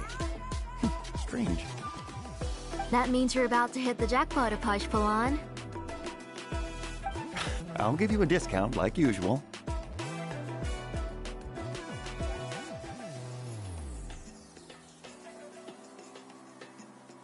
Whoa! Offering a discount just like that? Plus, Oli sure has connections. She was once our name engraver and did a lot for the tribe. It's only fair that I offer her a discount. Thank you for your generosity. I've finished repairing your blaze gem inscription. Here, have a look. Come on, Nechka. Say thank you. Thank you, sir. Oh, so this is Nechka. Tlazoli has shown me some pictures before.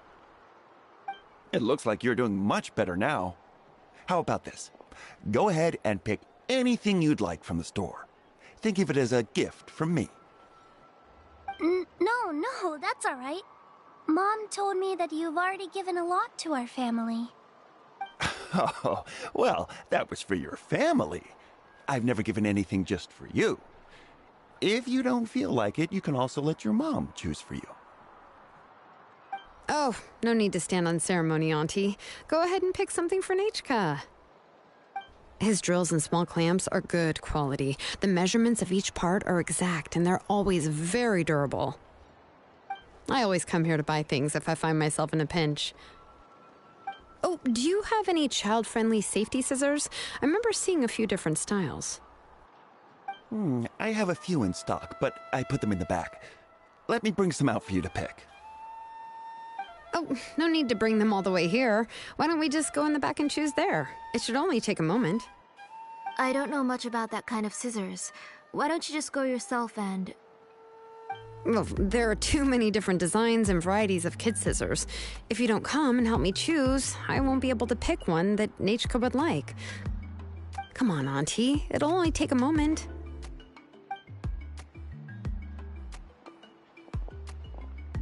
And there goes Shalon dragging Tlasoli off to buy more stuff. Ooh, what a busy day.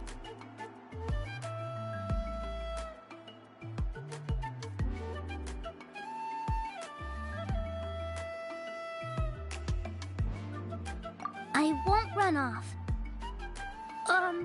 Paimon, who's your favorite character in To Kill the Brave? Paimon's favorite?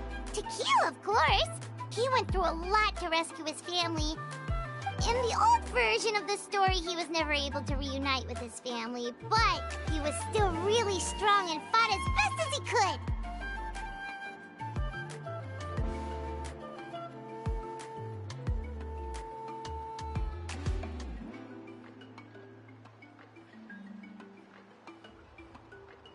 What about you, Nechka? Which character do you like?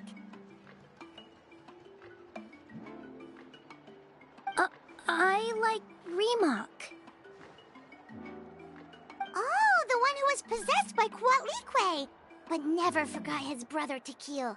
He was also an amazing character. If it wasn't for his determination, both he and his brother would have been defeated by Kuatlique in the final battle.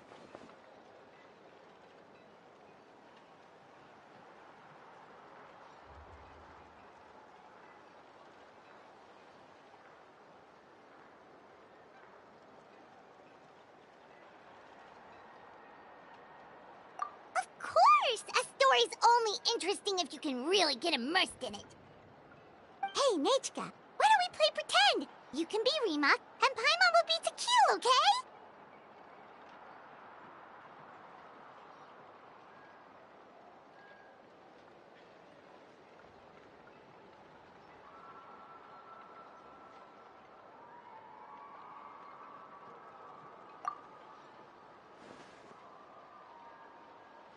Mr. Traveler, can I play the role of Coatlicue? But isn't she the villain? In the old version, she even ate Reebok and took on his appearance.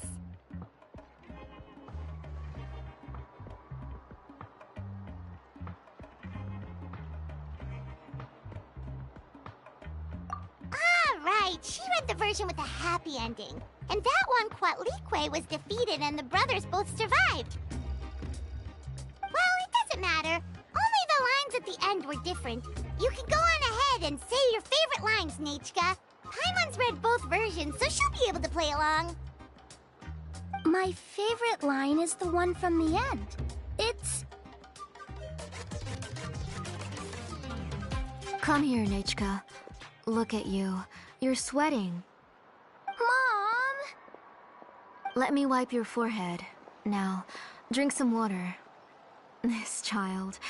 You forget everything as soon as you start playing. We've picked something up for Nechka. A Paishpalan will deliver it to Auntie's house once he's packaged it up. How was Nechka? Oh, we were just about to get to the exciting part.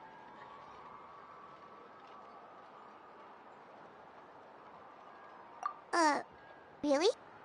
Oh, now that Paimon thinks about it, Shilonen has dragged Tlisoli away from us a couple of times now. But why?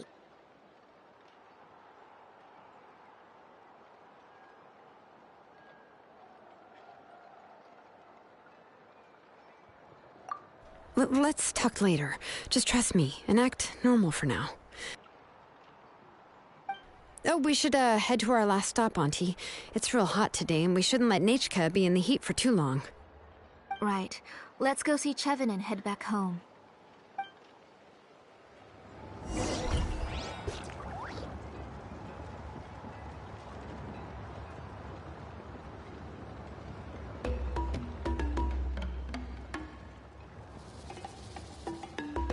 My time with the Spina has taught me that carrying an unreliable weapon is worse than not carrying one at all.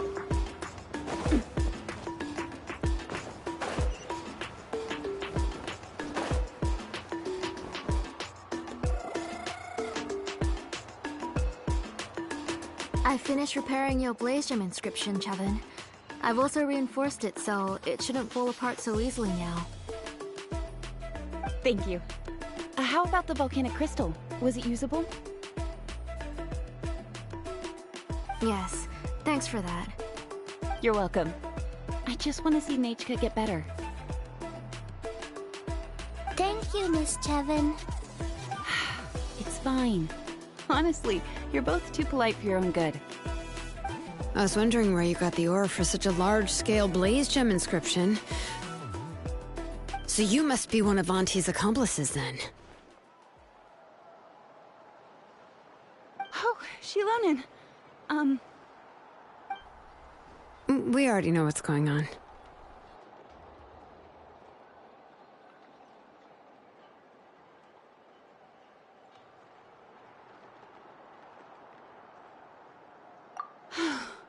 You had me worried there. I thought we'd been found out. We'd be in real trouble if Pakal ever got wind of it. To be honest, I won't be able to cover it up for much longer. I've been traveling away from home every few days, and the ore reserves have noticeably decreased. The last time Pakal came and asked me about it, I could only say that I'd been using up a lot of ore to research new styles of jewelry. As for why I had been leaving so often, I said that I had found a new ore vein and wanted to extract some new gems from it. Sorry. I've been talking my head off. Please, come in and have a seat. Sure, we can sit for a moment, but... Miss Chevin, can I go see some of the jewelry over there? You mean Amisha's work? Sure, go ahead. Remember to stay in the shade as much as you can. Paimon wants to go too! We'll go together. Paimon hasn't looked at Natlan's jewelry very closely yet.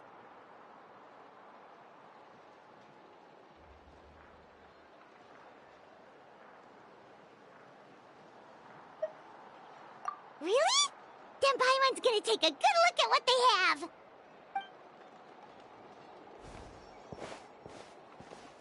You haven't bought any jewelry for a while, Auntie. Why don't you pick one out?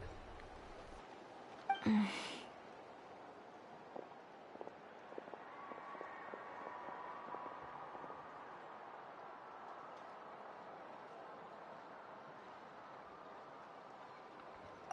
on, Nichka!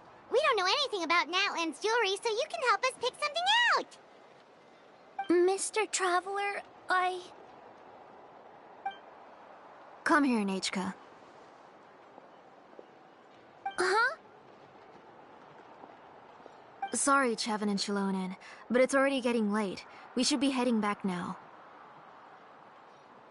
It'll be Nachka's birthday in a few days, and there's still a lot for us to do before then. No problem. I'll be sure to bring her some beautiful jewelry to celebrate. Mom,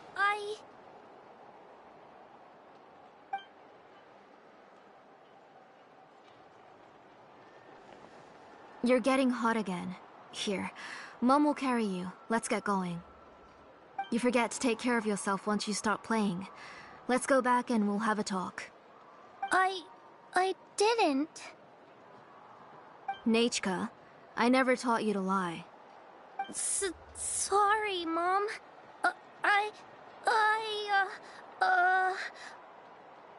Nichka's looking at us. Paimon feels like something's not right. What should we do? No, Nachka was having so much fun today that she forgot the time.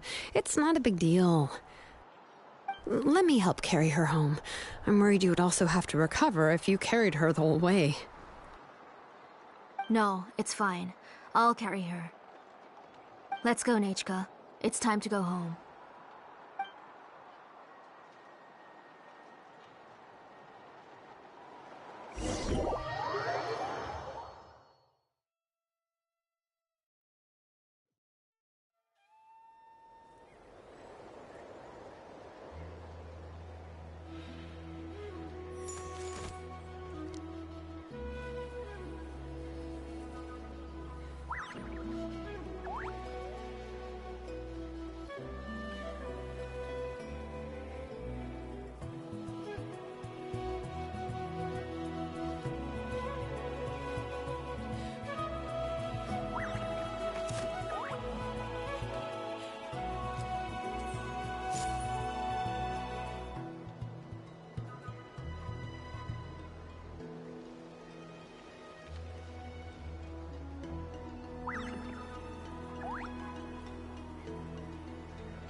I do love Spina di Rosula's logo.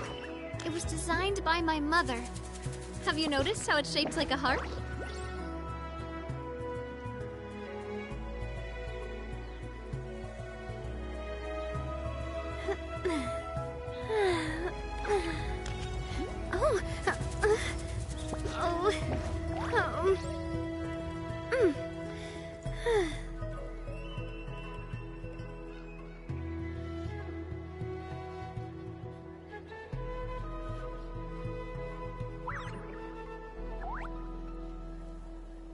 My time with the Spina has taught me that carrying an unreliable weapon is worse than not carrying one at all.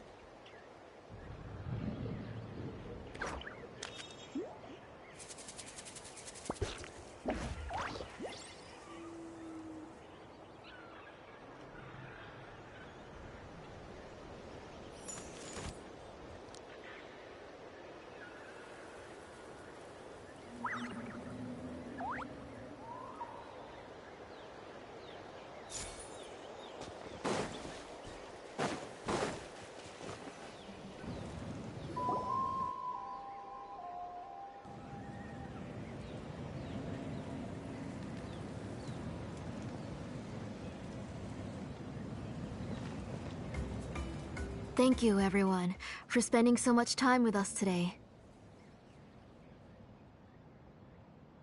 Please be sure to come to Nachka's birthday party. Alright, it's nearly bedtime for Nachka, so let's part our ways here. Oh, Auntie, remember to give her the book, that copy of To Kill the Brave I brought. I went to a lot of trouble to find it. I understand. Really, do you think I'd let your efforts go to waste? It's very special to receive a book from you. I'm sure she'll put it somewhere safe.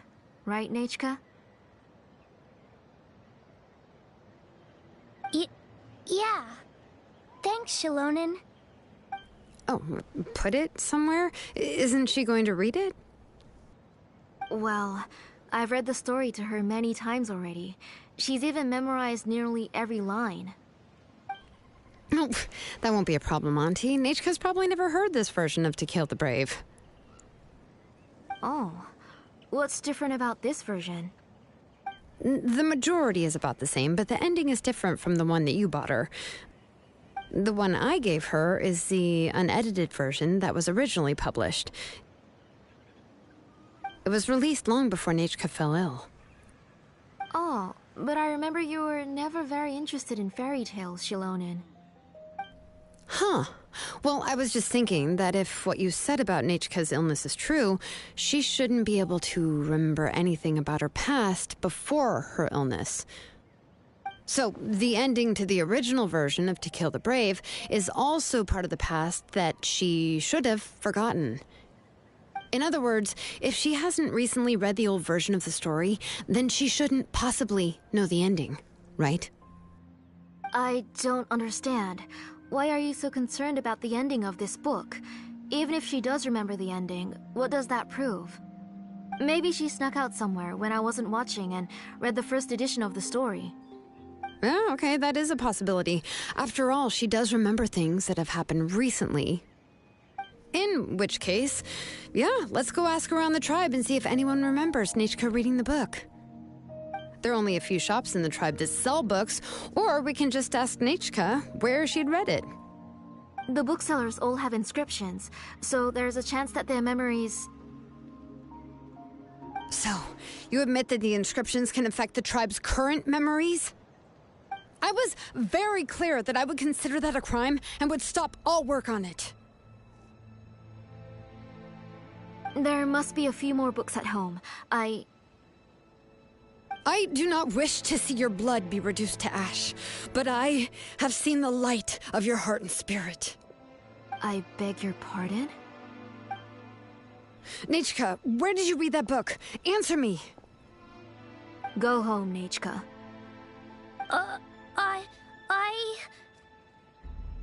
Are you disobeying me? You're the one who wrote me the letter, Nechka. You're the one who wanted the book. Only you can speak for yourself. We're listening, Nechka. Right here, right now. Remember my name, brother. As long as you remember me, I will never have left. Silence. That's the line from the old ending. Nechka remembers it. I know everything. Shilonen, help me, please. Something's blocking the door. Get back. Shilonen, wait for us. The tunnel is blocked. We can't go in. There might also be traps. Whoa. What are all those things on Nechka's walls? It seems Auntie put all the extra inscriptions she made here.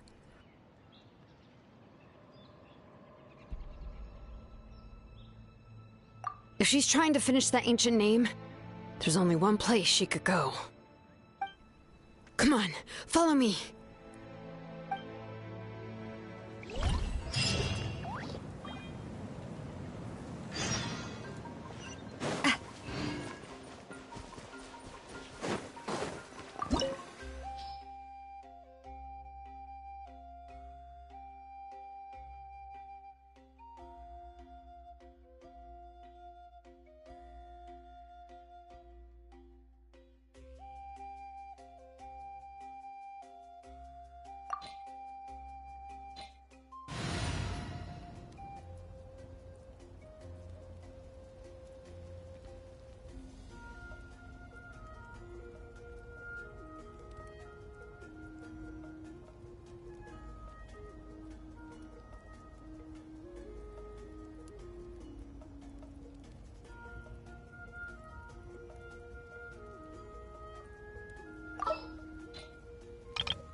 What is this place?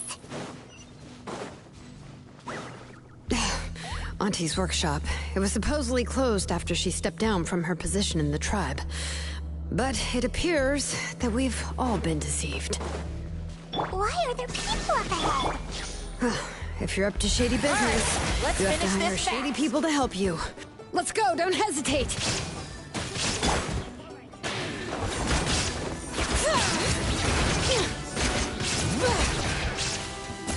Out of the way or get blown away!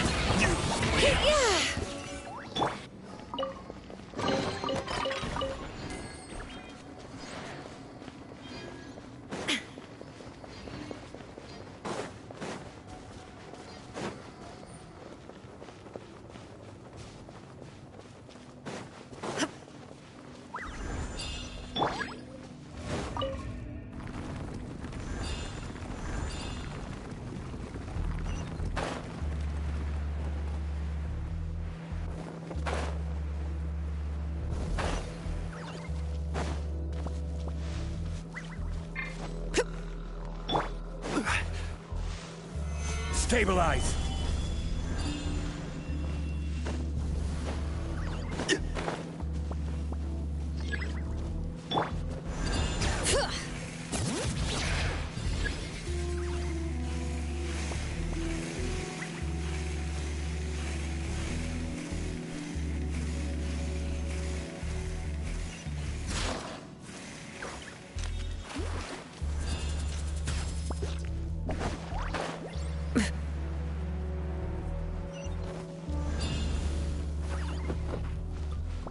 Bring it!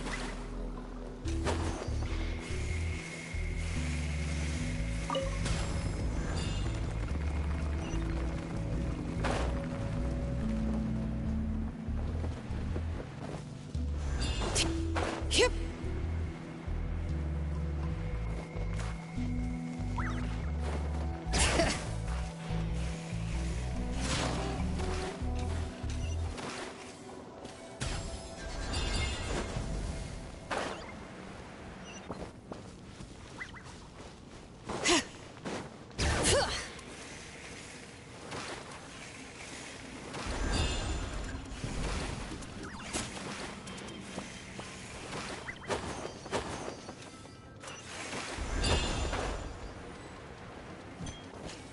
Come on! Show me your courage! Shine down!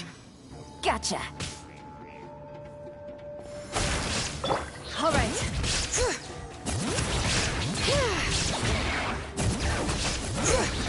Forget it!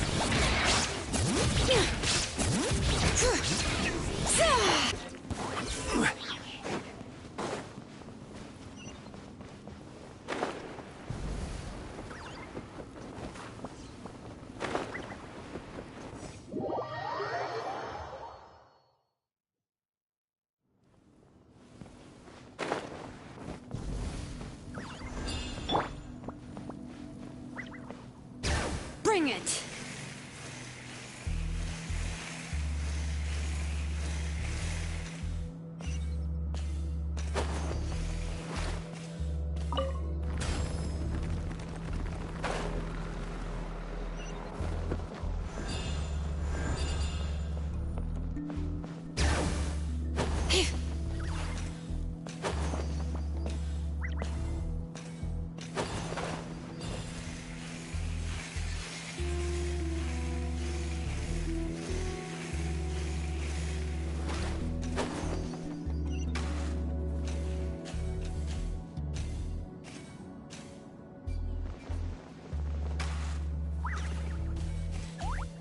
Yep.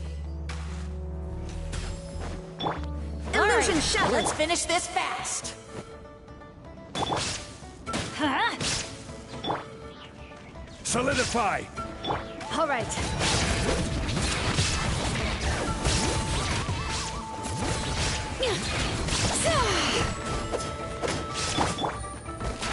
Quietly now. Teamwork is dreamwork! That was... Huh? Take cover! I will have order! Stabilize! Things are about to get dicey. Busted. There is no escape. Torn to oblivion.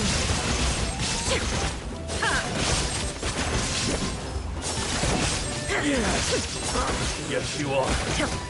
Yes, you are. The door is closed here, too. Where should we go now? The transport system seems to still be functioning. Let's go look for the controls and get this cart running again. Maybe it can take us further inside.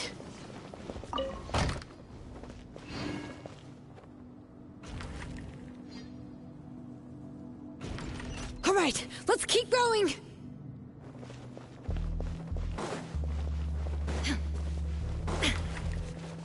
All right.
You got here quick.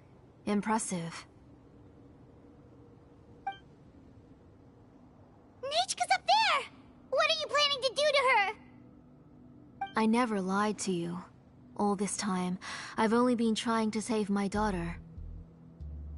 Even though she's not my daughter yet. But once everything is over, she will really become my Nechka. What is she saying? Is she not Nechka?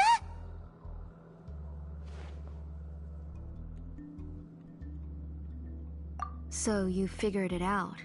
I want to use memories to awaken my Nechka.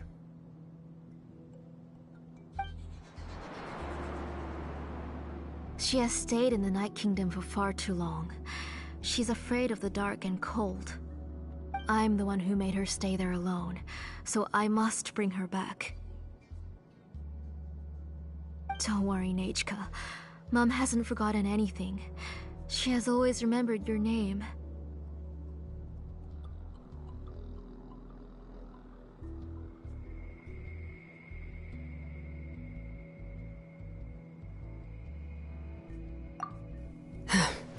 I'm afraid so. Then, who's that girl lying up there? She's a child from my tribe. Her parents were killed in the same abyss attack. But wouldn't you know it, her birthday is the same as that of my Nechka. I raised her and took care of her for many years. I thought that taking her in would help me feel better. I was so happy the first time she was willing to call me Mom. But then, I suddenly felt very, very scared. Is she really my child? My child's name is Nechka. It could only be Nechka. How could I be happy My little Nechka is still waiting for me to get her home. As I said, I only want to bring Nechka back, even if it costs me everything. And now, the time has come for me to pay.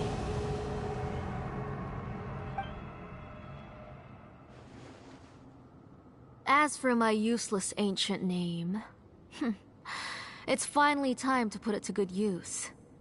If you're not willing to help me, then you can become the fuel for Nechka's ancient name.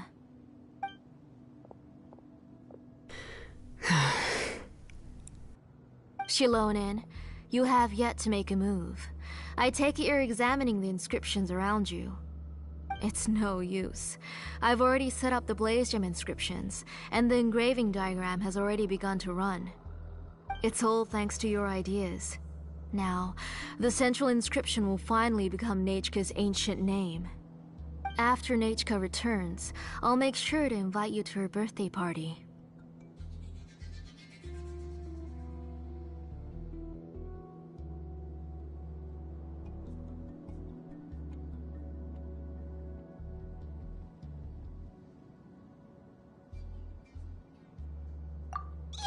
You're not gonna go up there, are you?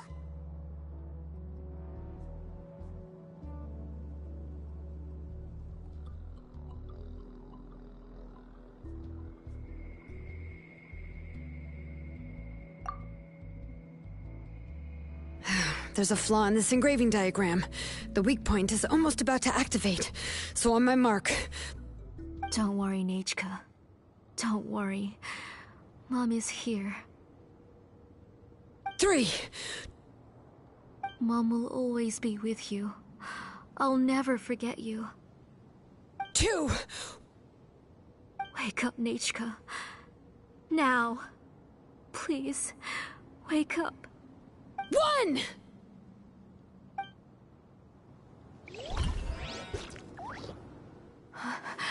It's alright. It's alright. You'll see Mommy soon. Nechka.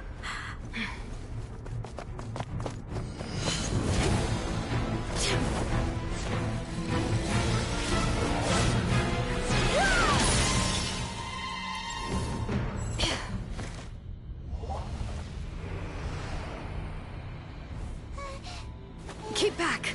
Those are distorted thoughts.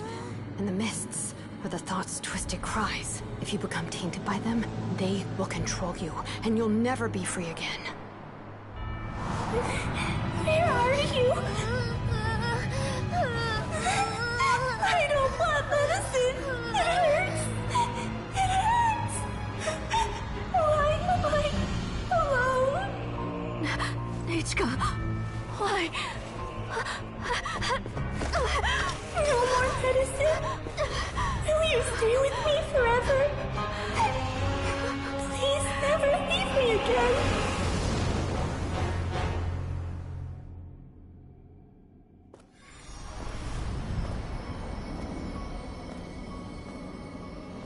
Telasoli, you're the one who twisted Nechka's name into a shackling prison. It's time for you to hear her true voice. Stone engraved and echoing peaks converge, disperse, in ashes be reborn, for flames born anew, and the blazing dawn. Mommy will be with you, Nechka, always and forever. Mommy, I've always been with you. And now you're finally listening to me.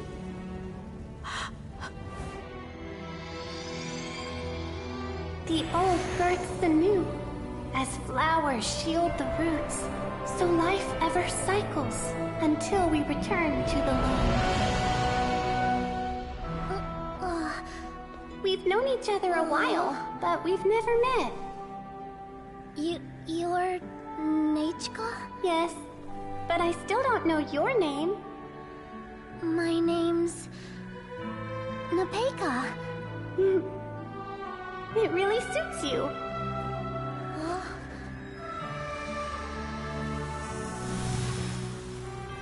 Nipeka. I bless you from the past and wish that every day of your future will be filled with peace and happiness.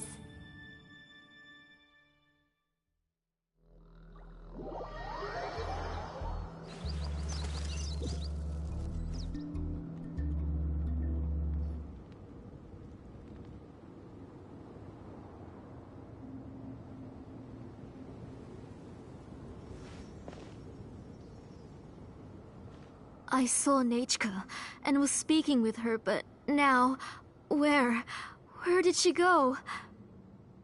Nechka? Nechka? Where are you? Answer, Mummy. Please. Please. Shilonen, you saw her too, didn't you? You saw my little Nechka. I felt her hands and hugged her. I was right. I was right. Those gray shadows were just a minor mistake. I just need to restart the ritual again. Alright, I'll start it again and Nechka will... Have you still not come to your senses, Auntie? What senses? I was not wrong. Nothing about what happened was wrong. She's just a little upset and was trying to ignore me. That child sure knows how to throw a tantrum. But I understand. I can accept that. Enough, Tlasoli! The person you summoned with the Blaze Gem inscription wasn't the real Nechka at all. You collected memories of Nechka from countless people, but you forgot one thing. Among what you gathered were not only real memories, but also countless emotions. Didn't you realize what kind of emotions people would feel upon seeing Nechka's condition? When people held a dying child's hand, when they felt her faint breath and saw the helplessness in her eyes, when they sensed her body growing colder and colder, what could they feel but abject pain and sorrow? I took those emotions. You absorbed those emotions into the Blaze Gem inscriptions and solidified them as a piece of her past. Those gray figures were projections of that past. They could only reproduce the appearance of Nechka in her sickly state. What the real Nechka wished to say was drowned out by those twisted and painful thoughts. I didn't want things to turn out like this. All I wanted was to remember Nechka, to see her again. Nechka has always been with you, Auntie. Everything has long been recorded on your ancient name, the one you said was useless. You exhausted every option and sacrificed everything in the hopes of saving your daughter. That is undeniable. But have you forgotten the true meaning of your own ancient name? My ancient name is Undugu. The immovable love between you and Nechka has already been recorded in your ancient name, but you chose to ignore that. Names are blessings from the past to the future. You told me that, Auntie. You gave Nechka her name, her first blessing. But now, you've turned her name into a prison by taking an innocent child captive, and you've imprisoned yourself. Nechka is everything to me. Without her, I can't see any future for me. And as for blessings... What blessings have I had since the day she passed? I see her in my dreams every day, grasping my hand, telling me she's in pain, asking me to hold her.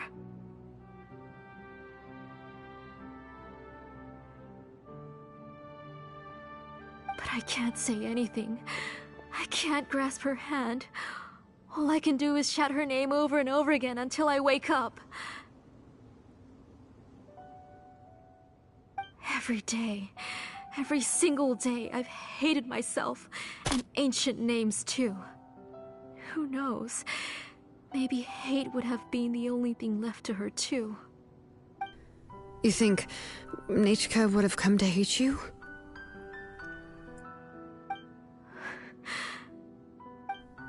Auntie, do you still remember the last words Nechka ever said to you? Do you remember what her final words really were?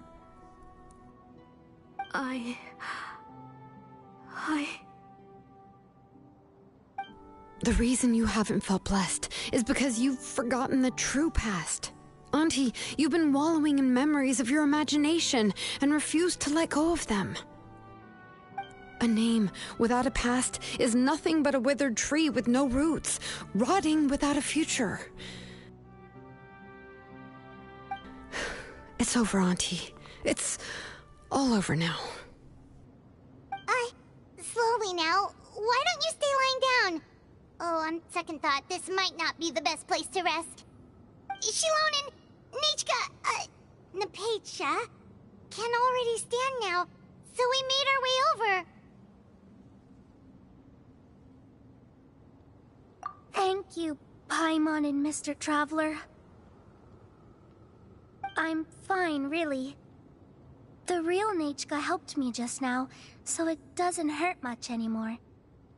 That's good. If you became Nechka, then this story would really become the To Kill the Brave. This isn't the place to chat.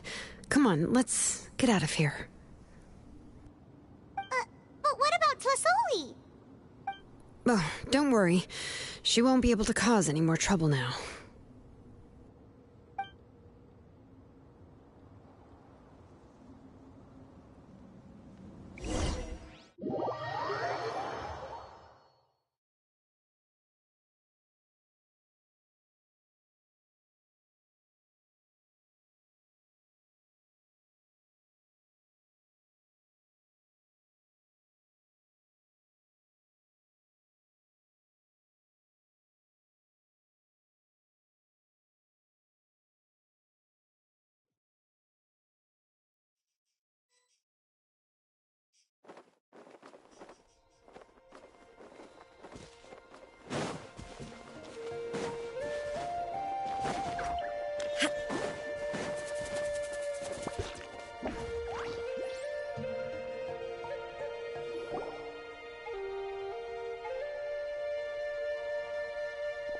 All right, I've locked Auntie in the house with a few ropes.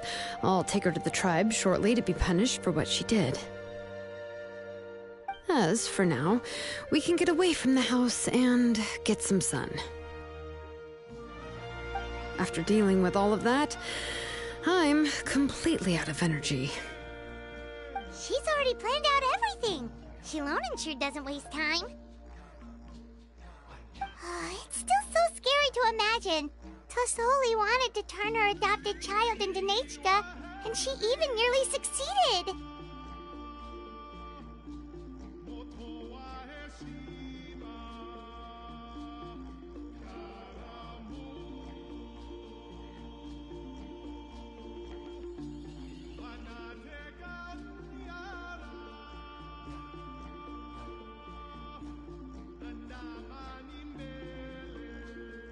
Yeah, she was so cool in the final moments. She went right into action and took control of the situation instantly.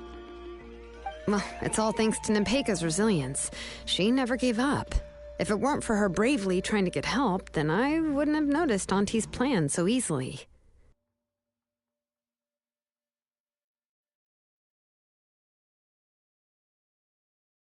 It was thanks to all of you encouraging me. After all, this was already the last idea I could think of. I tried to get the attention of many others who visited before, but they were all either quickly whisked away by Tlasoli or simply refused to believe me. Even if I told them everything, Tlasoli would just blame my illness to cover it up. All she had to do was start to cry, and then the guest would try to comfort her, but completely forget about me. She would inspect all the letters I sent and any gifts I received. And then, if I didn't comply, she would force me to drink some strange medicine. It would put me to sleep for a few days, and it would be hard for me to remember anything. I would see a lot of weird things while I slept, and the walls around me would start talking. I would be so scared every day. If I wasn't able to get... You have us now, Nepeka. If anyone dares Traveler and Shilonen, we'll send them flying! I just can't help it. You are already super brave, and you even managed to call Shilonen for help. Oh, you definitely found the right person. Shilonen isn't the kind of person who gets distracted easily by crying. She pays attention when someone's talking and doesn't miss a beat. And it was because of your help that I was able to pick up on the details. Without you, it would have been extremely difficult for her to communicate that she needed help.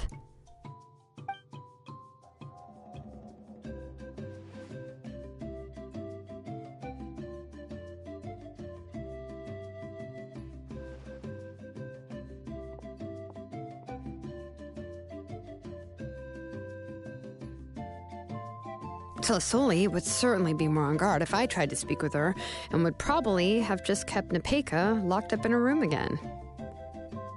So we had a part to play too! But where did Tlasoli even get the confidence to try this scheme? When Nechka was alive, surely many tribe members would have tried to help her. Was she not scared that someone would realize that Nepeka wasn't Nechka?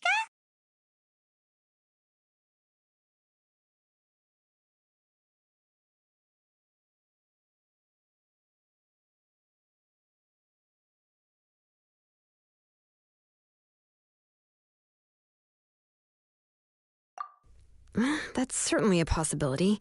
The inscription she created would not only collect information related to Nechka's past, but also actively erase people's memories of Nechka. It's similar to graffiti. If you want to paint something new on a wall that has been painted before, then first you must remove the old painting. It's possible that I was also one of her targets, which would explain why she was so willing to let me have the central inscription. Whoa, and you still took it? If it were Paimon, she would have thrown that thing away the first chance she had! Well, you can't uncover the truth without taking some risks, right? If I hadn't disassembled the inscription myself, I would have never realized her actual motives. So you suspected her from the very beginning? Oh, no, she's my auntie after all. How could I have seen her as a villain from the start? The most I did was keep the possibility and a corresponding plan in mind, and it was just our luck that the worst-case scenario actually happened. But now that I look back on it, we still managed to rescue a suffering child, even if that wasn't our original intention. Anyway, I think we've just about summarized everything and praised each other enough by now. Everything is finally over, and Nepeka can finally be herself. So, what should I do now, Shilonen? You should do whatever you like, of course. No one's going to lock you up anymore. But I don't know what I can do. Everything I know is about Nechka. What she'd like to eat, which flowers she enjoyed, how she acted and spoke. I'm not her, but I can only be like her. I don't know, Shilonen. I just don't know. Oh, don't worry, Nepeka. The Blaze Gem inscription isn't working anymore. No one will force you to be somebody else again. But I no longer remember anything about myself now besides my name. What if I never remember my life and lose all of my past? I'm scared, Shilonen. What should I do? Oh, don't cry, Nepeka.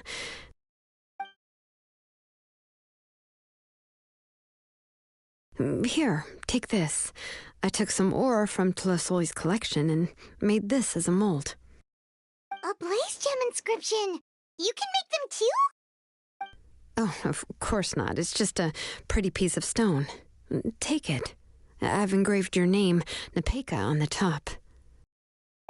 This is your first blessing, the one you received from a pair of people who loved you with all their hearts. It has always protected you and stood over you. For all of past, present, and future, it's never strayed far. But I don't even remember the names of my parents. I don't remember anything.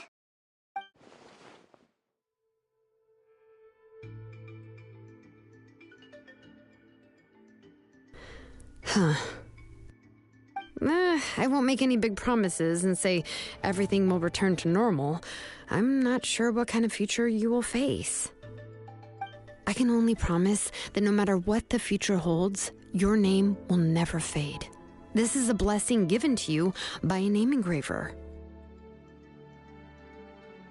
You'll continue to grow and mature as a sapling sprouts upward and becomes a healthy tree, or as birds spread their wings to fly high into the sky. Your name is your starting point, as well as your guide. Remember your name and everything you've experienced, and you'll know how to step into your future. I'll do my best. You can do it, Nepeka!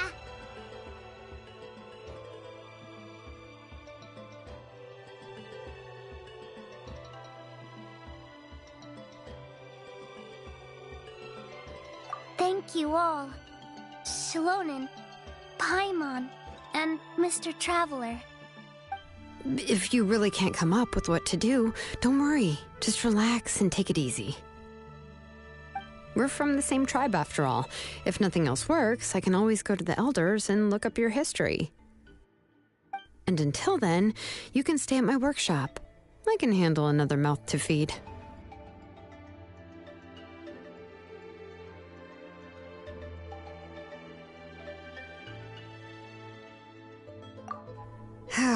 I don't know if the plan will work. I'm not even sure who I should look for. Well, rather than placing our hopes on a plan that relies so heavily on luck, we should just focus on ourselves. Well, anyway, enough about all that for now. Let me take Tlasoli back to the tribe first. Oh, come with me, Nepeka. Oh, gosh. I nearly forgot that we haven't even had dinner yet. What would you like to eat? Huh? Oh, anything.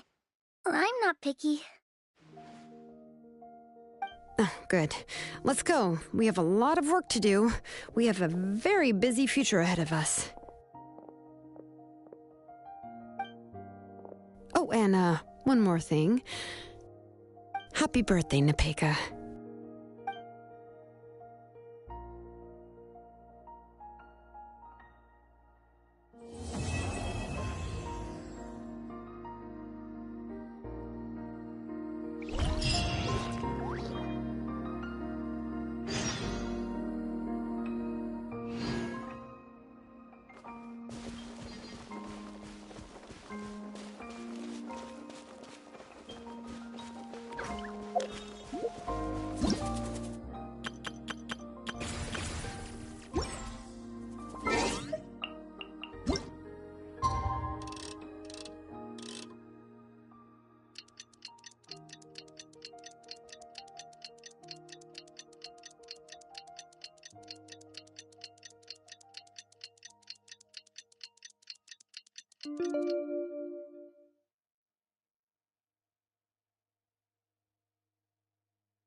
Phew, you're here.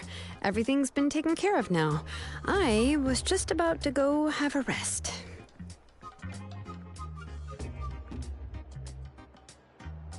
Well, the tribe is still discussing that. I mean, not many have ever used ancient names to commit a crime. Pakal will have a lot on his plate. What I do know is that Tlasoli's workshop will be closed permanently, and any remaining incomplete Blaze Gem inscriptions will be completely destroyed. And as for the completed Blaze Gem inscriptions, I'll be handling them, which, whew, yeah, yet another hassle to deal with. Anyway, at least her ancient name is fine. Otherwise, we'd have a real mess on our hands. Oh, and speaking of ancient names, I actually have some good news. The memories that were absorbed by the Blaze Gem inscriptions can be restored to their owners. Now, once all the Blaze Gem inscriptions stop working, the memories will return to their respective owners.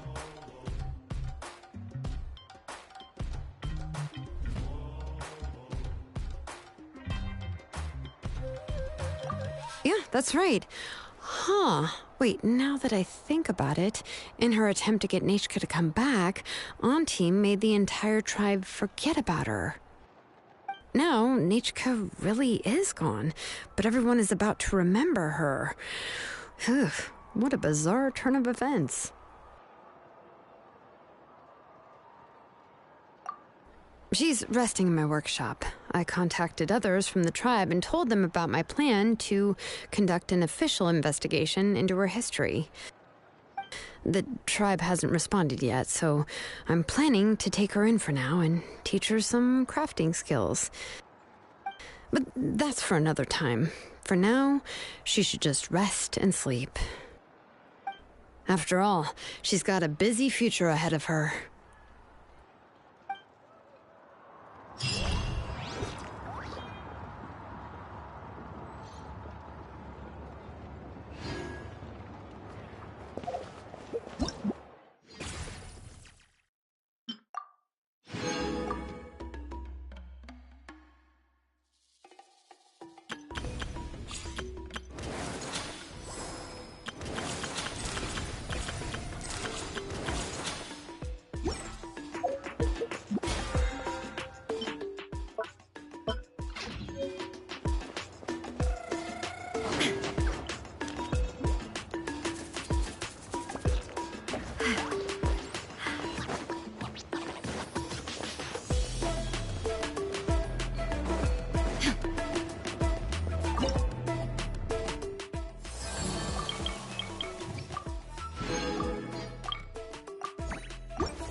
Good roll.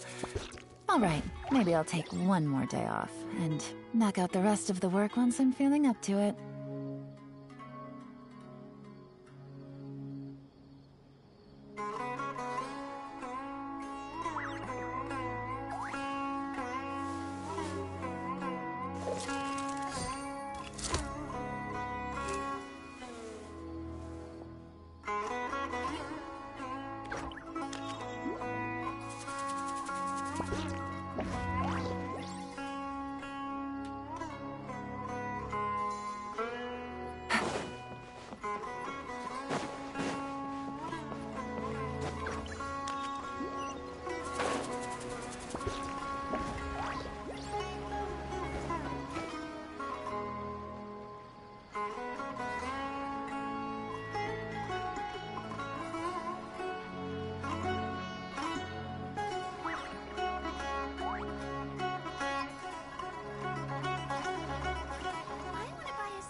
Touch of goodness from the goddess of flowers with these rare desert spices, only available here.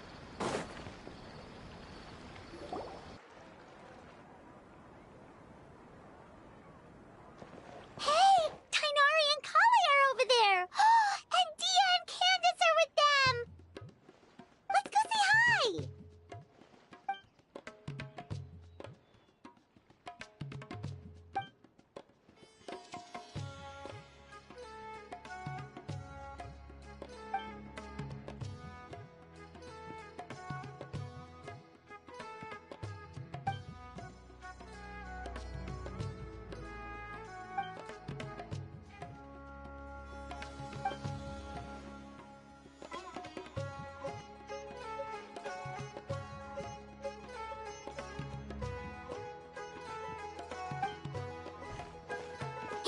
What are you guys talking about?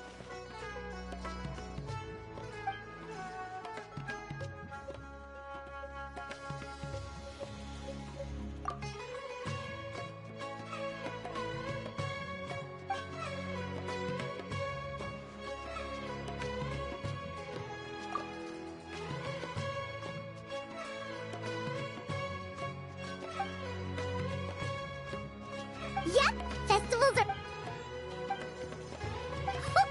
But what were you gossiping?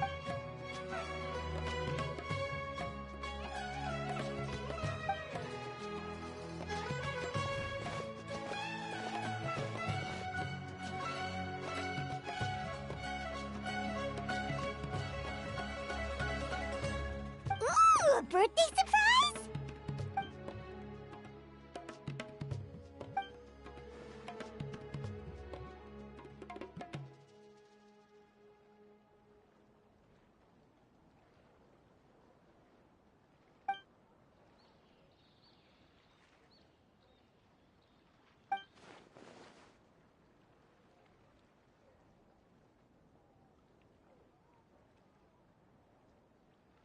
Yeah, that all makes sense. So, do we have to keep talking like this until the festival ends?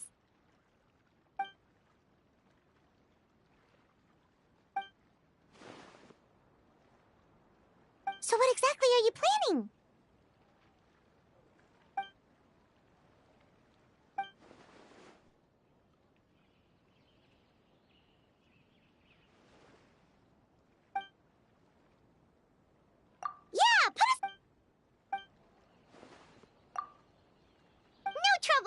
that? Where am I? Ooh, so exciting! Oh, right.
I got a new letter from